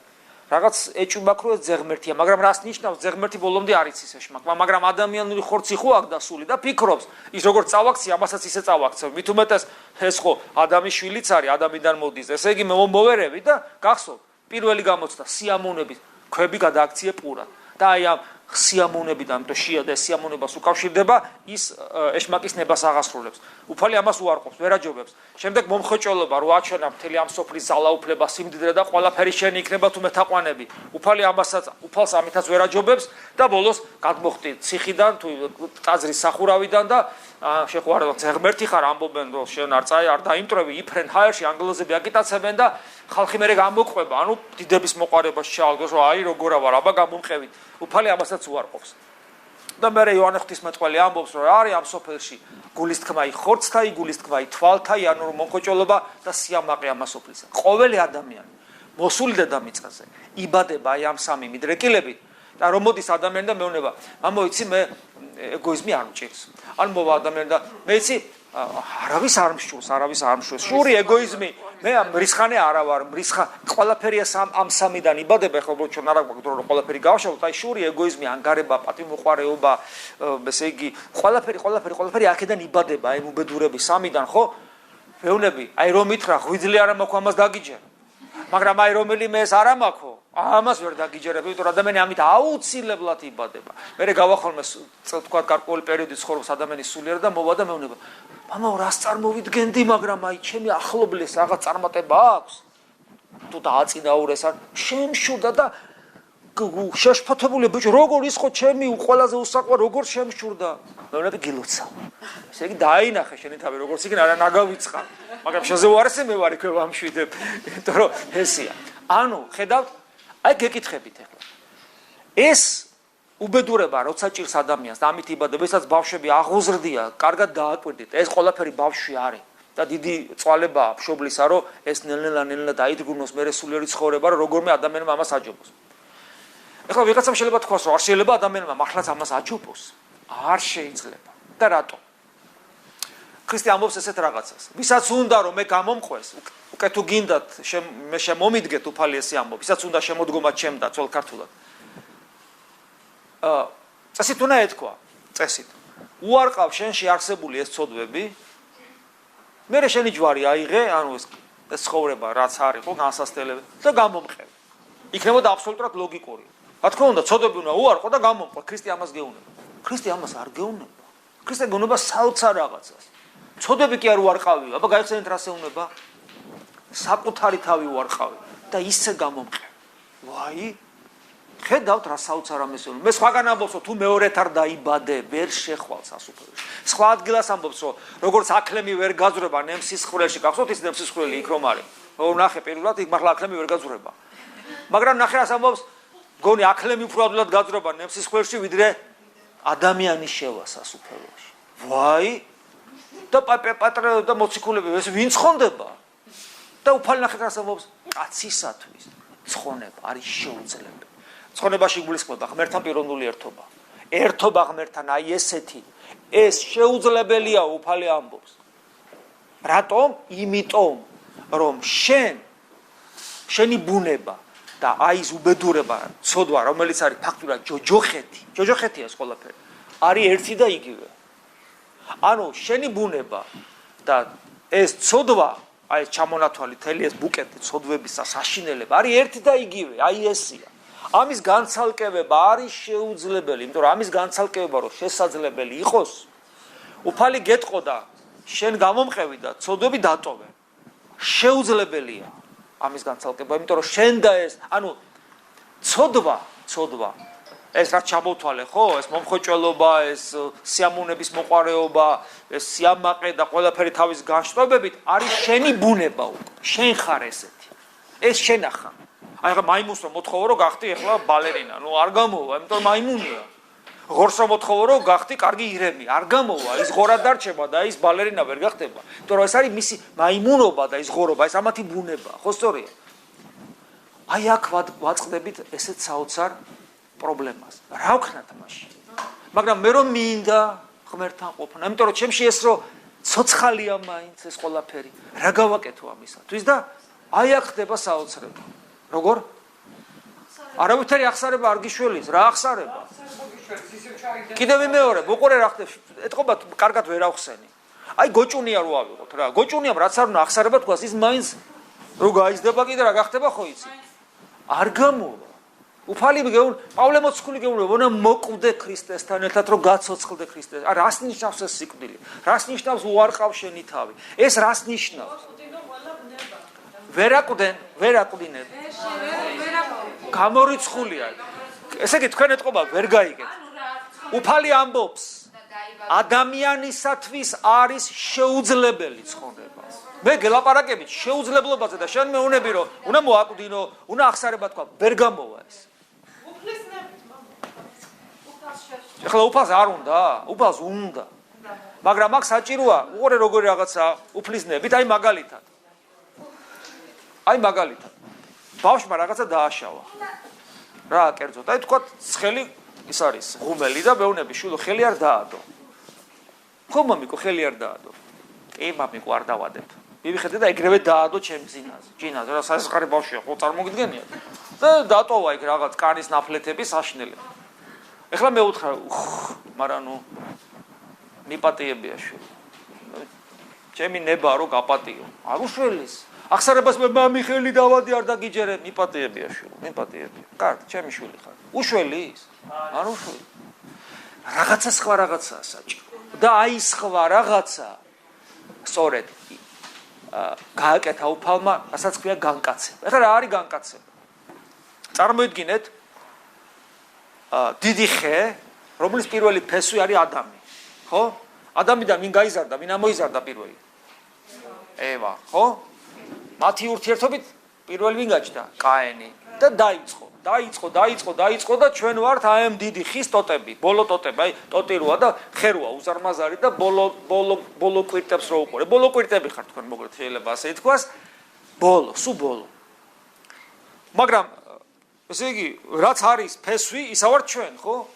თუ ის ღმერთთან ყოფნა არ შეუძლია, ჩვენ ერთ და იგივეა. ერთ და იგივე კოდია. ნახე ღმერთი რას აკეთებს? პიროვნულად ღმერთი ერთ-ერთ ყველაზე კარგ კვირტს აირჩევს და იმ კვირტისგან, რომელსაც ღვთისმშობელი ქვია, ადამიანურ ბუნებას მიიღებს. და ეს ადამიანური ბუნება, ნახეთ რა მდგომარეობაში აღმოჩნდება, ღმერთი თავის თავში მოიცავს. თან ეს გენეტიკა თესვით არ მოდის, ბოლომდე ვერ წავიდა მასში, იმიტომ რომ ღვთისმშობელს ქმარი არ ყავს. ანუ იმ ბუნებას მამა არ ყავს. მაგრამ ეს ბუნებაა, მაგრამ მამა არ ყავს. უკვე რაღაც დისონანსია. ეს ბუნება აიღო და ამ მიღებით ეს ბუნება გაითავისა და განაღმრთო. ანუ იმიტომ უწოდებთ ღვთისმშობელს ღმერთის მშობელს, იმიტომ რომ რადგან პიროვნულად ღმერთია, ამიტომ უკვე ეს ბუნებაც გააღვთობილია. მე ამან იღვაწა, შია წყურია, ტკივილის განცდა აქვს, მაგრამ თავისი ამ ადამიანური სისუსტის მიუხედავად, ისე რომ თავის თავს როგორც ღმერთი არ დახმარებია, ის როგორც არ დაეხმარა შია, მაგრამ ის ქვები პურად არ გადააქცია, თავის თავს ადამიანურად არ დახმარებია და როგორც ადამიანმა ზნეობრივად დაამარცხა ეშმაკი. ვერაფრით ვერ გატეხა. ყველაზე ბოლო გამოცხადა ის როდის იყო ქრისტესი, ჯვარზე რო კვდება და ეშმაკისაგან ბირებული ისინი უსისინებენ. აბა გადმოდი და გირწმუნებთ. და ესე ლანძღავენ დასინიან და რასაკეთებს უფალი? მამაო მიუტევე, რამე თუ არ იციან რასაკეთებ. ანუ ბოლომდე დაიწვა, დაიხარჯა და ვერ გატეხეს. ზნეობრივი თვალსაზრისით. აი ამ ღვაწლით მისი ბუნება ზნეობრივი თვალსაზრისით ძალიან მაღლა ავიდა. ხო, ადამიანი რაც უფრო უზნეობას, რაც უფრო მეტად უპირისპირდება, ოღონ არა ფიზიკური ძალით. ფიზიკური ძალით ადვილია შემოჰკრავდა ისე შემოჰკრავ, რომ ამერიკულ კინოებში როა. მაგრამ არა, აი შინაგანი რესურსით და არა ფიზიკური ძალით. ისი აჯობა, რომ ბოლომდე განიწმინდა. და შემდეგ მოხდება აღდგომა, უკვე აქ ღმერთი ჩაერია. აღდგომას მოყვება ამაღლება და რა წერია წმინდა წერილში? ქრისტე რო ამაღლდა ადამიანური ბუნებით, ხო? აღდგა და დაждდა მარჯვენით ღმრთისა და მამის. ანუ ყოველ წმინდა სამებაში ავიდა იესო ქრისტეს ადამიანური ბუნება. ხო, სწორია, ესია. და მე ამბობს, რომ სადაც მე ვარ, უბრალოდ მანამდე ამბობს, სადაც მე ვარ, თავის მოწაფეებს ეუნება. მინდა რომ თქვენც იქ იყოთ. ხო, გახსოვთ ეს ადგილი. როდესაც ის ამაღლდა ზეცადა, ძეღმერთი თავის ადამიანური ბუნებით, რომ ის როგორც ღმერთი ყოველთვის მამა, ძე და სულიწმინდა ეს ერთი ღმერთი. როცა ის ამაღლდა ადამიანური ბუნებით, ამას ეწოდება იესო ქრისტეს ადამიანური ბუნების განღრთობის მეორე და საბოლოო ეტაპი. და ნახეთ რასაკეთებს. მანამდე დროისა და სივრცის კატეგორიიდან ამოგლეჯილად თავის ხორცს და სისხლს გაძლევს. როგორ აღნიშნავს ხორცს და სისხლს გაძლევს? მე რო ეხლა ამ წყალს ვსვავ, ეს ჩემი სისხლი ხო გახდება? ხო? ხო გესმით, რასაც მე ვჭამ, ის ჩემი ხორცი და სისხლი ხდება, ხო? ანუ საჭმელი და სასმელი გადაიქცევა ჩემს ბიოლოგიურ, ფიზიოლოგიურ ხორცსა და სისხლად. ქრისტემ როდესაც უნდა ჭამოს საიდუმლო სერობაზე, აი პური უნდა ჭამოს, ღვინო დალიოს, არ შეჭამა და არ დალია და გეუბნება. მაგრამ ის ღმერთია, ამას ღმერთის ყოვლის შემძლეობით აკეთებს. არ შეჭამა არ დალია, რო შეჭამა და დაელია ეს პური და ეს ღვინო ხო მისი ხორცი და სისხლი გახდებოდა. არ შეჭამა, მაგრამ აკურთხა. ეს კურთხევა ჭამის ტოლფასია და უკვე გიბრუნებს უკან ჭამის გარეშე და გეუნება, აი ჩემი ხორცი და ჩემი სისხლი. ამ კურთხევის მე მიიღე და ჭამეთ და გეუნება, ვინც ამას შეჭამს, მასში დაიწყება მარადიული სიცოცხლე. და გვასწავლა ეს როგორ ვაკეთოთ. სულიწმინდა ის მადლი მოგცა, ანუ საღვთო ენერგია მოგცა ეკლესიას, რომელს ვაკეთოთ. ნახეთ რა ხდება. მე ჩვეულებრივი ცოდვილი ადამიანი, რომელსაც არ შეუძლია ღმერთთან ყოფნა, შეუძლებელია ჩემთვის, მაძლევს თავის ხორცს და სისხლს. არის ღმერთი, ხო? ღმერთი იღებს ადამიანურ ბუნებას, კაცი იესო, რომელიც ხიდად გაიდო ღმერთსა და ჩემს შორის. ეს ხიდი არის განღრთობილი და თავად ღმერთი და თავის ამ განღრთობილ ხორცს და სისხლს მე მაძლევს და ფაქტიურად მე ვხვდები ამ ხორცის გაგრძელება. თითოეული თქვენთაგანი, რომელიც ეზიარება ქრისტეს ხორცის გაგრძელება, ხალხო თქვენ, ვინც ეზიარებით ქრისტეს ხორცის გაგრძელება ხართ. ეკლესია, პავლე მოციქული ამბობს, ქრისტეს მისტიური სხეულია. თქვენ ახართ ქრისტეს სხეული, მისი გაგრძელება ხართ. ანუ აი ამ გამღრთობილი, რომელიც ღმერთის ადამიანური ბუნებაა, რომელიც ხიდად გაიდო ღმერთსა და ჩვენ შორის, ამ გამღრთობილი სხეულის ნაწილები ხართ თქვენ და იწყება თქვენი განღმრთობა. თქვენი ეს პროცესი მიდის ღვთაებრივად, საიდუმლოებრივად, ჩვენ რომ ამას ფიზიკურად ვერ ვხედავ და ვერ ვწნობ. და ხდება ის რაც ხდება, ის რაც არ შეგიძლია შენ და ის რაც შეუძლებელია შენთვის, შენ როცა ხდები ნელ-ნელა ქრისტეს გაგრძელება, უკვე ნელ-ნელა ხდება შესაძლებელი შენთვის. და ამიტომ ცხონება ქრისტიანული არის რა? ღმერთთან მარადიული მყოფობა, სადაც მე ვარ ქრისტიანობს მინდა რომ თქვენც იქ იყოთ. ღმერთთან მყოფობა, პიროვნული ერთობა შესაძლებელი ხდება იმ ხიდის საშუალებით, რომელიც არის ძეღმერთის ადამიანური ბუნება, ამიტომ მის ხორცს ვჭამთ და ვსვავთ, რომელსაც გვაძლევს ზიარების სახით და ნელ-ნელა ხვდებით ის, რაც უნდა გავხდეთ, ღვთის მსგავსნი არსებანი.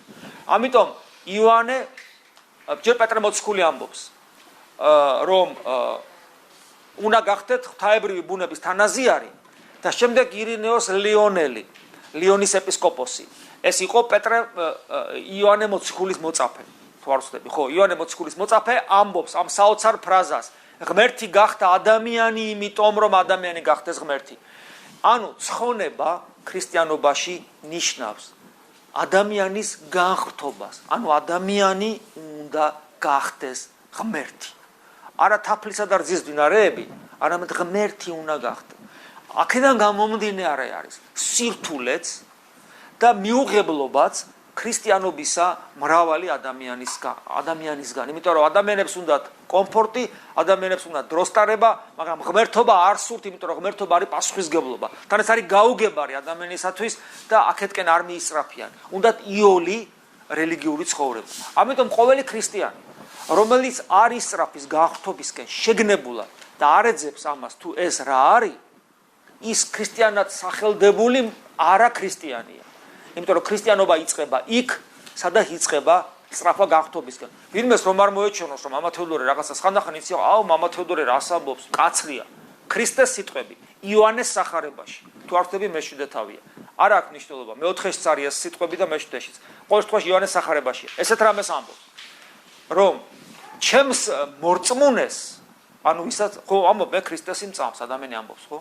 ხა ქრისტეს კითხე, რას გულისხმობს ის წმენაში? ჩემს მორწმუნეს გულში, იქ ამბობს შუამოცელში, წიაღში, და აქ იგულისხმება გული, წინა მამების განმარტებით. გულში აქვს ცოცხალი წყლის წყარო, საიდანაც მიედინებიან მდინარეები მარადიული სიცოცხლისკენ. ლაპარაკია სულიწმინდაზე. უფალი სხვა ადგილასაც ამბობს იგივე ამას და განმარტავს რა საუბარია სულიწმინდაზე. ამაზე დაყრდნობით წმინდა სვიმონ ახალი ღვთისმეტყველი ამბობს, ვისაც ეს წყარო საკუთარ თავში არ შეუგრძნია, ის ჯერ ქრისტიანი არ არის. იმიტომ როგორც კი ძეღმერთის მიერ უკავშირდები ყოვლადწმიდა სამებას, იმ წამსვე სულიწმინდის მადლი შენში იწყებს ფეთქვას და შენს გარშემო მრავალი ადამიანი იწყებს გადარჩენას. იყავით ეს უფლის დავალებაა, უფალი პეტრე გეუბნება, იყავით ნათელი ამას უფლისა და რატომ გიხსნის, რომ დაინახავენ ამ ნათელს ურწმუნოები, დაიწყებენ ღმერთის დიდებას. და სერაფემ წმინდა სერაფემე საროველი ამბობს, აი მისიონერობის ერთ-ერთი ფორმულა.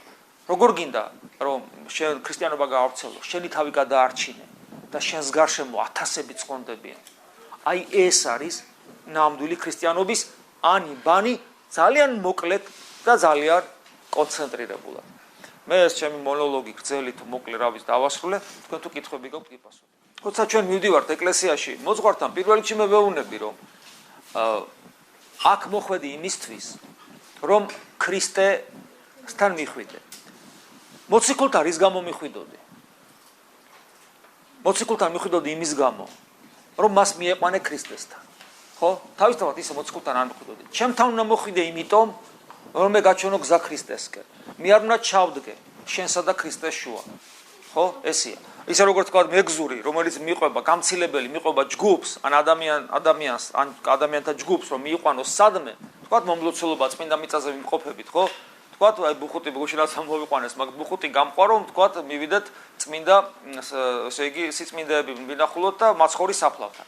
ბუხუტი მიმყვება მაცხოვრის საფლავისკენ გზას მიჩვენებს და არა იმიტომ, რომ იქ მივალ ჩემსა და მაცხოვრის საფლავს შუა ჩადგეს და მე მაცხოვრის საფლავი ვეღარ დავინახო, არამედ გზას მაჩვენებს, რომ მიმიყვანოს და მე გამომეცლება და მე მაცხოვრის საფლავთან დავდგე. მოძღვრის დანიშნულებაა, რომ თავისკენ კი არ წაგიყვანოს, არამედ ქრისტესთან მიგიყვანოს. შენ ეს უნდა გინდოდეს. და მე ვეუბნები ადამიანს, რომ შენ თუ გინდა ქრისტესთან ქრისტე იპოვო და მოხვედი ქრისტესათვის, პირველ რიგში რაც უნდა გააკეთო, შეიყვარეთ ახალი აღთქმა, წმინდა წერილი. მე წაგან გითხარით, რომ ქრისტეს სიტყვები მართალია წარმორთქმული ადამიანური ბაგეები და ჩაწერილი ადამიანურად, მაგრამ ის კაცის სიტყვა არ არის. კაცურად წარმოთქმული არის ღმერთის სიტყვა და ღმერთის სიტყვა არ არის ადამიანის სიტყვა. აი მაგალითად რომელიმე დიდი პოეტის თქვა გენიალური რაღაც გამონათქვამი და ისა, ესე იგი საუკუნეებს უძლებს, მაგრამ ეს გენიოსის კი არა, ღმერთის სიტყვა. უფალი თავად ამბობს, რომ ჩემი სიტყვები სულია, ანუ მას ღვთაებრივი ენერგია ახლავს. ეს ენერგია არის, ეს ენერგია ამოუწურავს ხდის ამ სიტყვებს და 1000 წელი მოიცოს, 1000 წელი იკითხოს სიღრმისეულად წმინდა წერილი ვერ ამოწურავ. იმიტომ რომ სულ ახალი და ახალი შრია მოვა, რამდენსაც ამოიღებ უფრო მეტი ამო. ამიტომ იმეგობრე წმინდა წერილთან, რომელიც შედგება 27 წიგნისაგან, ეს არის ახალი აღთქმის წიგნები, 4 სახარება და 23 მოციქულთა წერილები. და პლუს კიდევ ერთ ამას დავამატებდი, რომ სასურველია რომ იკითხოთ იმ ენაზე, რა ენაზეც მოციქულთა სულით აღსებულმა ადამიანებმა დაწერეს. ეს არის იოანე და ექვთიმე და გიორგი მთაწმინდელი. საბოლოო ჯამში გიორგი მთაწმინდელის რედაქციით გვაქვს. საქმე იმაშია, რომ თანამედროვე ქართულად რო იკითხავთ, აზრი კიდევს იგივე. მაგრამ აი ეს გამოძერწილი მადლის მიერად. უკვე ისი აღარ არის, იმიტომ რომ რასულითაც წერდა, თქვათ, პეტრე, რასულითაც წერდა იოანე, ლუკა, მათე, იმავე სულით წერს გიორგი მთაწმინდელი. გესმით? ამიტომ სულიერი თვალსაზრისით ქართული გიორგი მთაწმინდესული რედაქციით სახარება არის ორიგინალი სულიერი თვალსაზრისით. ამიტომ ჩემი რჩევაა რომ ეს გააკეთოთ პირველ რიგში თუ თქვენ გინდათ რომ ქრისტიანები იყოთ.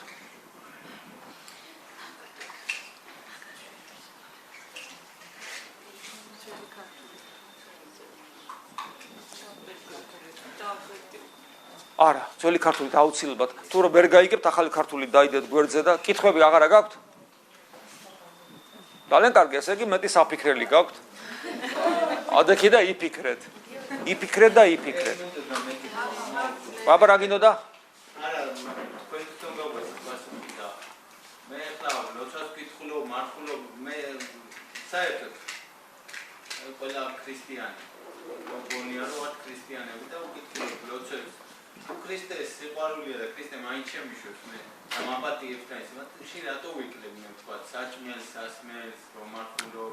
ხო, აი მაგაზე პასუხი ფაქტურად მე ვთქვი და ხო და უკვე პასუხი. ხო, ქრისტე როგორ არ შეგიშვებს, მაგრამ შენ ვერ შეძლებ ამას. შენ არ გექნება ამის უნარი, შენ ვერ დაიტევ ამას. იმიტომ რომ აქ საუბარი არასადმე შეშვებაზე, არამედ ღმერთთან პიროვნულ ერთობაზე. ანუ შენს გაღმრთობა, შენ უნდა ღმერთი გახდე. მადლით. ღმერთი რაც არის ბუნები, როგორ? ვერ გავიგე? კითხვა ცოტა ძნელიაო, მაგრამ მე მაქვს პასუხი. ძალიან კახური.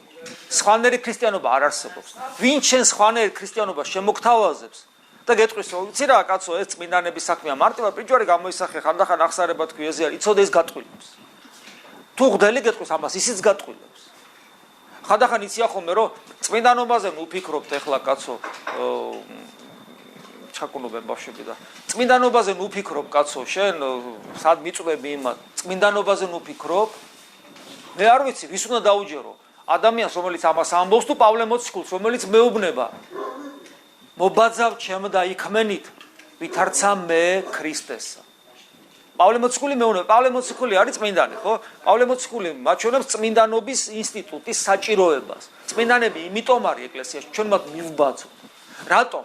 არა იმიტომ რომ წმინდანია მიზანი, არამედ ქრისტეა მიზანი. მობაძავ ჩემ და იქმენით, ვითარცა მე ქრისტესა და უფალი პირდაპირ გვეუბნება. იყავით სრულყოფილი, ვითარცა ზეციური მამაა თქვენი სრულყოფილი. უკან დასახევი ჩვენ არ აქვს. ეხლა აქ ითქვა კიდე ერთი მსგავსი, რომ ძნელია. იცით როგორ არის? აი, სკოლაში ხო გისწავლიათ. აი, გულზე ხელი დაიდეთ. პატარა გამოცდილება გექნებათ. აი, სამოსნობა უფრო ძნელია თუ ხუთოსნობა? სამოსნობა უფრო ძნელია. თუ სამოსანი რო ხარ, სკოლაში ცალკე გეჩხუბებიან, სახში ცალკე გიბრაგუნებენ.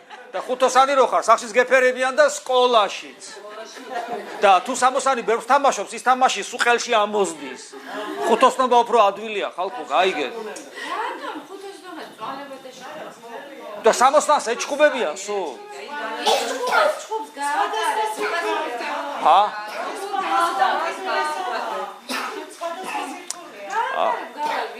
ეს იგივეა რომ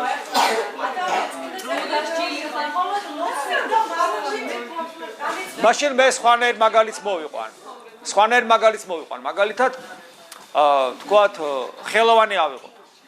ხელოვანი რომელიც ბევრს შრომობს და საბოლოო ჯამში საოცარ შედევრს ქმნის. აი ეს იმ შედევრს რო შექმნის, მთელი ეს შრომა, აი როგორ არის ის, აი სწავლიზირით წარია და კენტროში გატკბილსებისო. გესმის როგორ არის? თუ არის შრომებს. გავალ დრო და ერთი უღიმღამა მხატვარი იქნება, რომელიც არავის არ აინტერესებს და თუ არა და იქნება რაღაც ბოლოს შედევრები და ფეირვერკები. ანუ მე მის თქვა მინდა რომ შრომა ფასდება. და სიზარმაცე ყოველთვის ხვირში ამოგვივა მე. და გავა წლები გავა და მე აღმოვაჩენ რომ ვაიმე ტყილა ვიცხოვრა. და როდესაც ვამბობთ რომ ქრისტიანობა ძნელია და გააღთობის პროცესზე დგომა ძნელია, მე მაქვს ესეთი პასუხი რომ ქრისტიანობა კი არ არის ძნელი. ძნელია ადამიანობა. იმიტომ რომ ადამიანობა გააღთობისთვის არის მოცემული, თორე ბაყაყობა ადვილია, ადამიანობა არის ძნელი. ეგ ერთი და მეორე.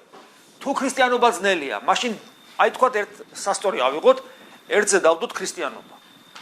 ანუ ქრისტეს მოწაფეობა, რას ნიშნავს ქრისტიანობა პრაქტიკულ ცხოვრებაში? ქრისტეს მოწაფენი ხდებით. მენია საცხებლე დედები ხდებით. სადაც ხართ იქ? პავლე მოციქულის ფორმულა ესეთია. ყველაფრით, რასაც არ უნდა იქმოდეთ, ღმერთი ადიდეთ. ყველაფრით. აი შრომობთ თქვენ, ხო? აი აქ რამ ძიმე შრომით. ამითაც ღმერთი ადიდეთ. ყველგან ქრისტეს ნათელი იყავით. რასაც არ უნდა აკეთებდეთ, თქვენში იყოს ეს ნათელი და ესი აკეთეთ. ეს ღვთისმსახურება არის. გამიგეთ? ესია და აი როცა ადამიანი აი ამგვარად ცხოვრობს, ხო? ამგვარად ცხოვრობს, ის ნაყოფსაც ხედავს. ამიტომ მე ვფიქრობ, რომ როცა თქვათ ადამიანი ამბობს, რომ ძნელია, ავიღოთ სასტორი. ერთ მხარეზე დავდოთ ქრისტიანობა, რომელიც ძნელია, ვამბობთ, და აი მეორე მხარეზე რას დადებთ, რომ ეს გადაწონოს. რა დადებთ რამე, აბა? ეს ძნელია, აბა მაშინ აქეთ რა დავდოთ? რა ავირჩიოთ? რამ უნდა გადაწონოს ჩვენთვის ქრისტიანობა? არა. ადამიანობა უნდა გადაწონოს. ქრისტიანობა და შრომა ერთმანეთს არ უპირისპირდება. რატო უპირისპირდება? პირიქით, ერთმანეთს უპირისპირდება სიზარმაცე და ქრისტიანობა უპირისპირდება ერთმანეთს. აი და შრომა და ქრისტიანობა რატო უპირისპირდება ვერ გავიგე. ამ ქვეყნიური ცხოვრება გააჩნია. ამ ქვეყნიური ცხოვრების კერპად გახდომა, ამ ქვეყნიური ცხოვრების თვითმიზნად გახდომა უპირისპირდება. იმიტომ რომ ეს ცხოვრება მთავრდება ბოლო-ბოლოს და მოუკვდები და მიწაში ჩაგდები. მაგრამ შრომა არ უპირისპირდება. არანაირი სიკეთეა კერპა თუ გაიხდი. ამას შვილი რო გაიხადო კერპად, შვილი კერპად. ესეც კი უპირისპირდება ქრისტიანობას, იმიტომ რომ შვილი ურჩხულად გადაიქცევა. არაფრის გაკერპება არ შეიძლება. არა, მაცხოვარი ვიცით რომ არის თავის ქრისტე ღმერთია, იყო არის და იყო. მაცხოვარი გაეკრა ადამიანური ცოდვების გამოსასყიდ და ჯვარს. მაგრამ ვერ იცნო ებრაელმა ერმა, იცნო რამდენიმე ადამიანმა. უფლისთვის შეუძლებელი, როგორც ვიცით, შეუძლებელი კაცთათვის შესაძლებელია ღმრთისა მიერ, ხო? მაცხოვარი მოვიდა ებრაელ ერში. ხომ შეეძლო, აი მაცხოვრისთვის შეუძლებელი. რა შეეძლო? აი დაუშვათ არ მიიღოს ეს სარწმუნო ებრაელ ერს, რომ მიეღო ქრისტიანობა მთლიანად მთელ ერს. რას ნიშნავს შეეძლო? აი ეს ერი დარჩა ძველ ჯულზე, ჩვენ რომლებსაც არ ჰქონდა ჯული, ერთაყვანის მიცემლებს, დანარჩენებმა მივიღეთ ქრისტიანობა. აი ამას მიიღო ქრისტიანობა მთლიანად. სხვა ერი არ მიიღებდა ქრისტიანობას. მარტო ებრაელი ცოდავია. იცი რა, რაც არ მომხდარა, იმაზე ნუ ვიმსჯელებთ, არ ვიცით რა იქნებოდა. რაც არ მომხდარა, იმაზე ნუ ვიმსჯელებთ და ის რომ ყოვლის შემძლეა და რა, როგორ არასწორად ამბობ. როგორც კი იტყვი, რომ შენ ცირას ამბობ? შენ ამბობ ესეთ რამეს, რომ ღმერთმა რატო არ დააძალა ებრაელს, რომ მიიღო ქრისტიანობა. საქმე იმაშია, რომ ადამიანი არის თავისუფალი. ღმერთი როგორც კი შეეხება ადამიანურ თავისუფლებას, ის ადამიანი იმ წამსვე გადაიქცევა რობოტად და გახდება ცხოველი. ამიტომ ადამიანის თავარი ღირსება არის თავისუფლება. ამიტომ ის თავისუფალ არჩევანს აკეთებს, რა უნდა და რა არ უნდა და ღმერთი ამ თავისუფლებას არავითარ შემთხვევაში არ შეეხება. პირიქით, გახსოვთ სახარებაში, სასწაულს რო ახდენს, უმრავლეს შემთხვევაში მალავს, არავის არ უთხრათ. ვიღაცა მოიყვანეს ბრმა არის, ნუ კაი განკურნა, არავის არ უთხრათ. რატო აკეთებს ამას? რომ ამ სასწაულმა სხვაზე არ იმოქმედოს ძალადობით, რომ ნუ აღარ ესეთი რამე მოხდა, ესე იგი ღმერთია. გესმით ისე თქვა მინდა. ძალიან ფაქიზად. უფალი ამბობს, რომ ჩემი ცხოვარი, ჩემ სიტყვას ისმენს. შენ ქრისტიანი ხდები, შენი შინაგანი სიღრმისეული არჩევანი. უი ღმერთი მოვიდა, ჩემთვის მოყდა, აი ეს საკმარისი უნდა იყოს და არა ის ძალმოსილება. გადმოდი და გირწმუნებთ, ეუნებიან, რომ გადმოსულიყო, ირწმუნებდნენ სხვა რაგზა ექნებოდა, გორგვინვა, მიწიზვრა, წექაქუხილი, რაღაცა ნათება და დრუბ გადმოვიდა, დადგა სუპერმენივით, რას იღოღებდნენ იქ.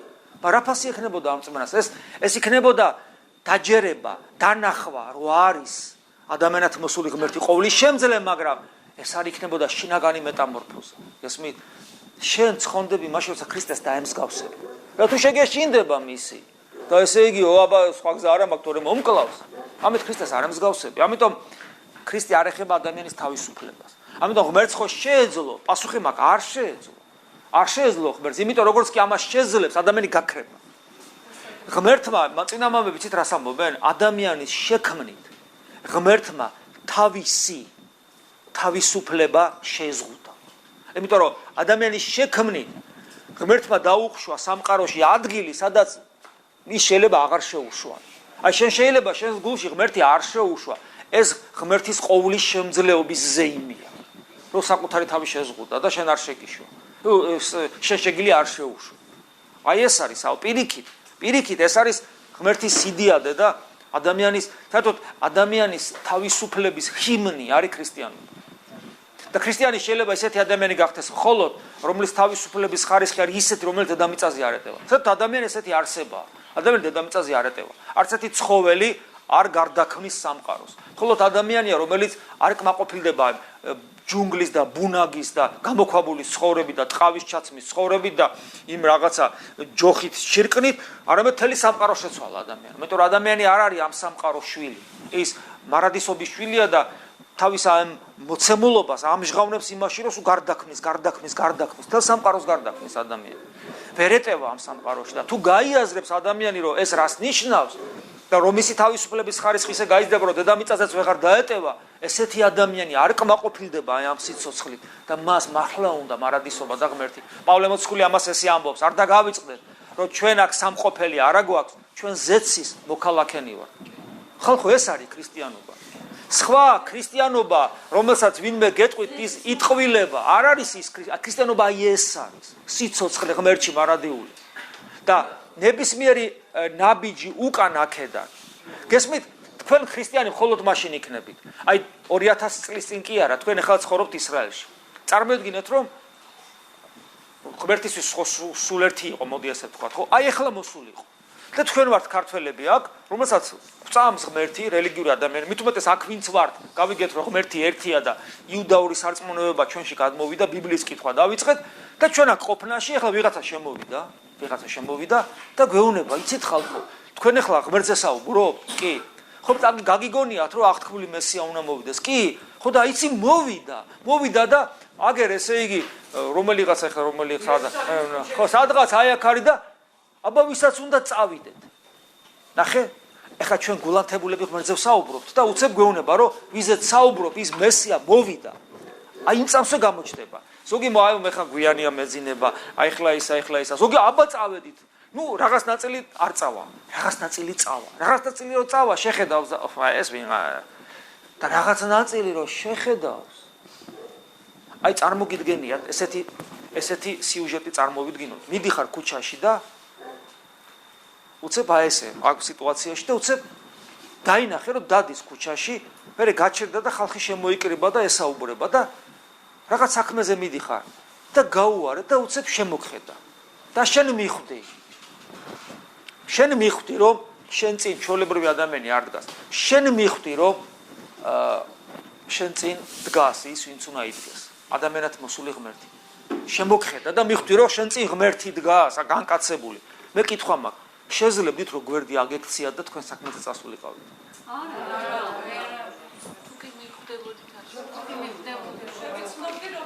ესე იგი თქვენ თუ თქვენს ცხოვრებაში, თქვენს გულში ქრისტესთან არ გაჩერდით, ჯერ თქვენ ქრისტე არ დაგინახავთ.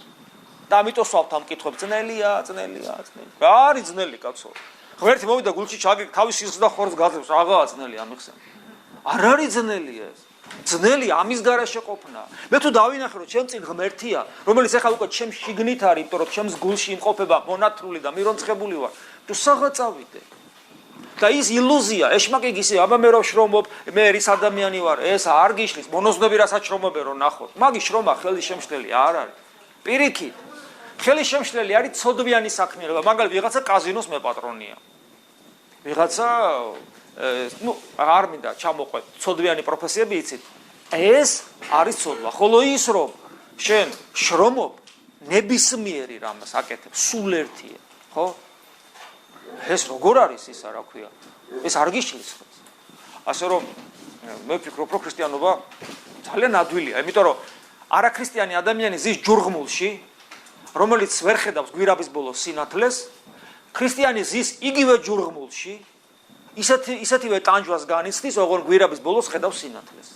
რომელიც ცოცხალია და ეძახის, მოდი, რომელი უფრო ადვილია კაცო? როცა იძახი არ მინდა ქრისტიანობა ძნელია, მაინც ამ ჯურღმულში არ აყარ, აქედან გადიხარ თუ რა? ვერ გადიხარ. და სინათლესაც ვერ ხედავ.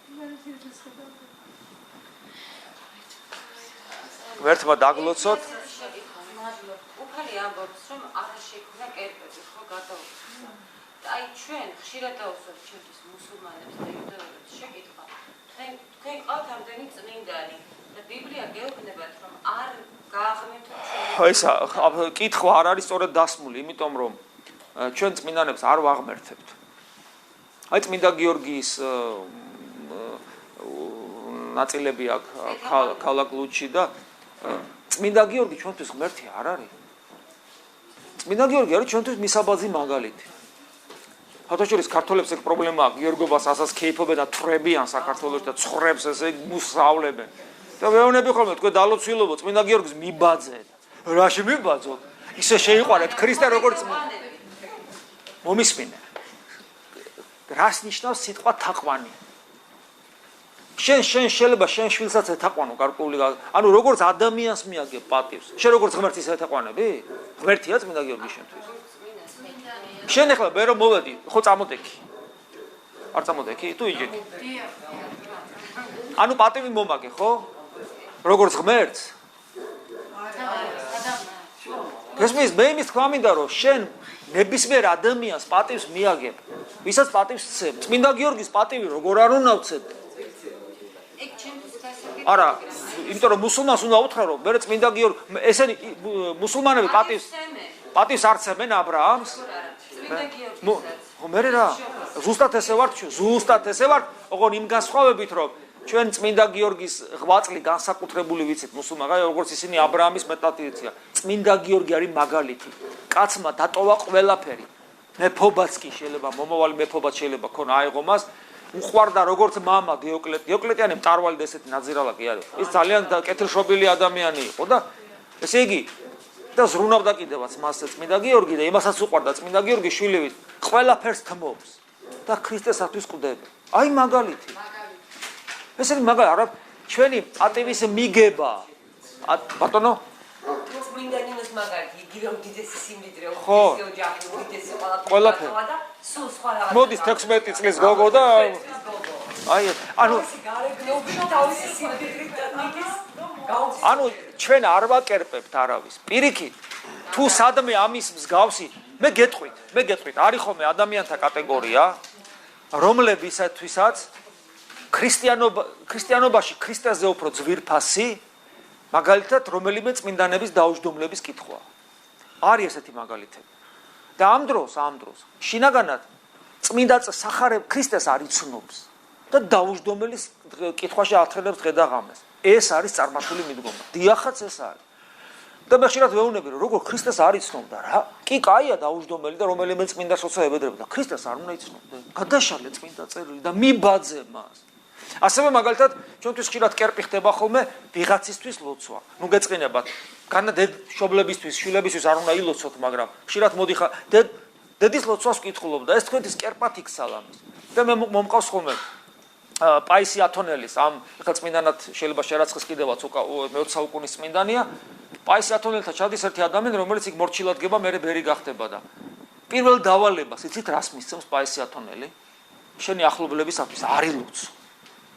ეხლა ეს შეიძლება გაუგებარი იყოს ზოგისთვის, მაგრამ ჩემთვის ძალიან გასაგებია, იმიტომ რომ მე ვიცნობ ძალიან ბევრ ადამიანს, რომელიც საერთოდ არ ცხოვრობს სულიერი ცხოვრებით, რასაც ღვთისძიება ქვია და მისად მსგავსება და კითხულობს ლოცვას შვილისთვის, ამისთვის, იმისთვის, ვეუბნები, შენ თუ ქრისტესთან არ იქნები, შენს ლოცვას განარაძალა ექნება.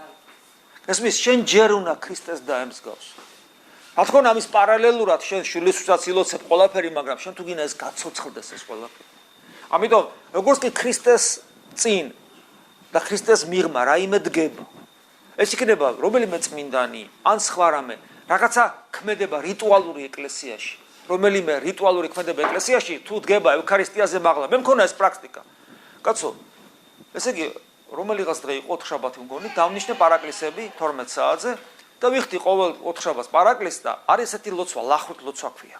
როდესაც ლახვარს სახავ და იხსენებ უფლის ტკივილებს, ჯვარცმის ტკივილებს იხსენებ. და ესე იგი ტევა არ იყო ცოტა ხანში, თელი ტაძარი იყო სავსე. ყოველ 12 საათზე ლოცვის დროს, ეს პარაკლისის ღვთისმშობლის პარაკლისის დროს და ლახვით ლოცვის დროს. მე უხსნიდი ყოველთვის რომ რა არის ეს ლახვით ლოცვა, რომ ეს ქრისტეს ტკივილების გახსენება და უფალს თუსოს რა თქმა უნდა გაანკურნავს, მაგრამ თავარი არის ეს და ეს. მე ჩავატარე ექსპერიმენტი. ვთქვათ, ჩავატარე წირვები შუაკვირაში. ხალხი არ მოდის. წირვაზე არ მოდის და პარაკლისზე მოდიან. პარაკლისები დავასრულე და შევწყვიტე. რატომ? იმიტომ რომ დავინახე წარმართული მიდგომა პარაკლისისადმი. წირვაზე არ მოდიხარ და პარაკლისზე წირვაზეც რომ მოსულიყვნენ, მაშინ კი წირვაზე არ დადიხარ და პარაკლისზე მოდიხარ. ეს ნიშნავს, რომ არაჯანსაღ, არასწორი დამოკიდებულება აქვს და თუ ამ კუთხით შევაფასებთ, ის მუსულმანი მართალია. წმინდა იოანე ნათლისმცემელი წინასწარმეტყვები არის ადამიანებს შორის პირველი, ხო, რომელიც არის უფლის სიტყვებია ეს. კი, თუმცა ეს არ ნიშნავს იმას, ზოგი მამა ეს არ ნიშნავს ღვთისმშობელს არ ეხება, იმიტომ რომ საკუთარ დედაზე უბრალოდ ვერ იტყოდა ხალხში, ეგ ერთი. მეორე, ზოგი ამბობს, რომ ეს არის ძველი აღთქმის ადამიანებზე საუბარი და შემდეგ წამოვიდა ახალი აღთქმის პერიოდი და სხვა. ყოველ შემთხვევაში ამ უფლის სიტყვებიდან გამომდინარე არის ტრადიცია, როცა ხატებს განალაგებენ იოანე ნათლისმცემელს დააბრძანებენ მაცხოვრის გვერდზე, აქეთ ღვთისმშობელი, აქეთ იოანე ნათლისმცემელი. იოანე ნათლისმცემელი მართლა ძალიან დიდია, იმიტომ რომ იცი რა, უფლის გამორჩევა და ნახეთ როგორი დიდია მისი სიდიადე, რაში რითი გაიზომება, რა საინტერესოა, ნახეთ. სასწაული გახსოვთ რამე იოანე ნათლისმცემლის მიერ მოხდენილი სახარებაში? არც ერთი სასწაული. არც ერთი სასწაული. ჩვენ აი ვაკერპებთ ხშირად სასწაულს. აი სასწაული ხდება. აი სასწაული, არაფერი სასწაული არ მოხდება. ხო, ანუ მე მის გვამინდა ზუსტად რომ მისი სიწმინდე მდგომარეობს არა იმაში რომ სასწაულებს ახდენდა. არამედ ამბობდა მთავარს. ეს მთავარი იმდენად მნიშვნელოვანია, რომ უფალი ამბობს შემდგომში, რომ დღიდან ჩემი ქადაგების კი, ჩემი ქადაგების დღიდან კი არაო და ჩემი მოღვაწეობის დღიდან კი არაო. დღიდან იოანე ნათლისმცემლისაო, სასუფეველი ცისა იძულების და ვინც აიძულებს გაიღება, საკუთარ თავის იძულებაზე ლაპარაკობს. ანუ დღიდან იოანე ნათლისმცემლისა. რატომ?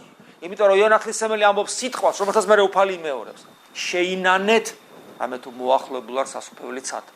ეს კიდე ცალკე თემაა. რას ნიშნავს სინანული? რომ ეს არ არის რაღაც ლირიული ცრემლის ყრა და რაღაც, ეს არის მეტამორფოზა ადამიანური ბუნებისა. ბერძენს კარგად ესმის ეს სიტყვა. ბერძენი რო ამბობს შეინანეთ სინანული, ის ამბობს მეტანოია. მეტანოია არის ცვლილება ადამიანური არსების. ცვლილება ადამიანური არსების.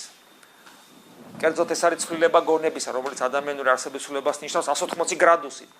და ამიტომ ბერძენი რო ამბობს სინანული ესმის რომ არის ასეთი და უნდა გახდეს დიამეტრალურად საწინააღმდეგო. ამიტომ სინანული არ გამოიხატება მაინდა-მაინც ცრემლში. მაინდა-მაინც ვაება-ოხაში. მაინდა-მაინც ახსარების თქმაში. ყველაფერი ვაება-ოხად, სინანულის რაღაც ახსარება ცალკე გამოვლენებებია. სინანულში მთავარი რა არის? მთელი შენი არსებით იბრძვი რომ გახდეს ხვანაირი. შეიცვალა. გარდაქმნა. აი ეს არის მეტამორფოზა. ამიტომ არის იოანე ნათლისმცემელი ძალიან დიდი. ღმერთი შეგეწიოთ, ქრისტემ დაგლოცოთ.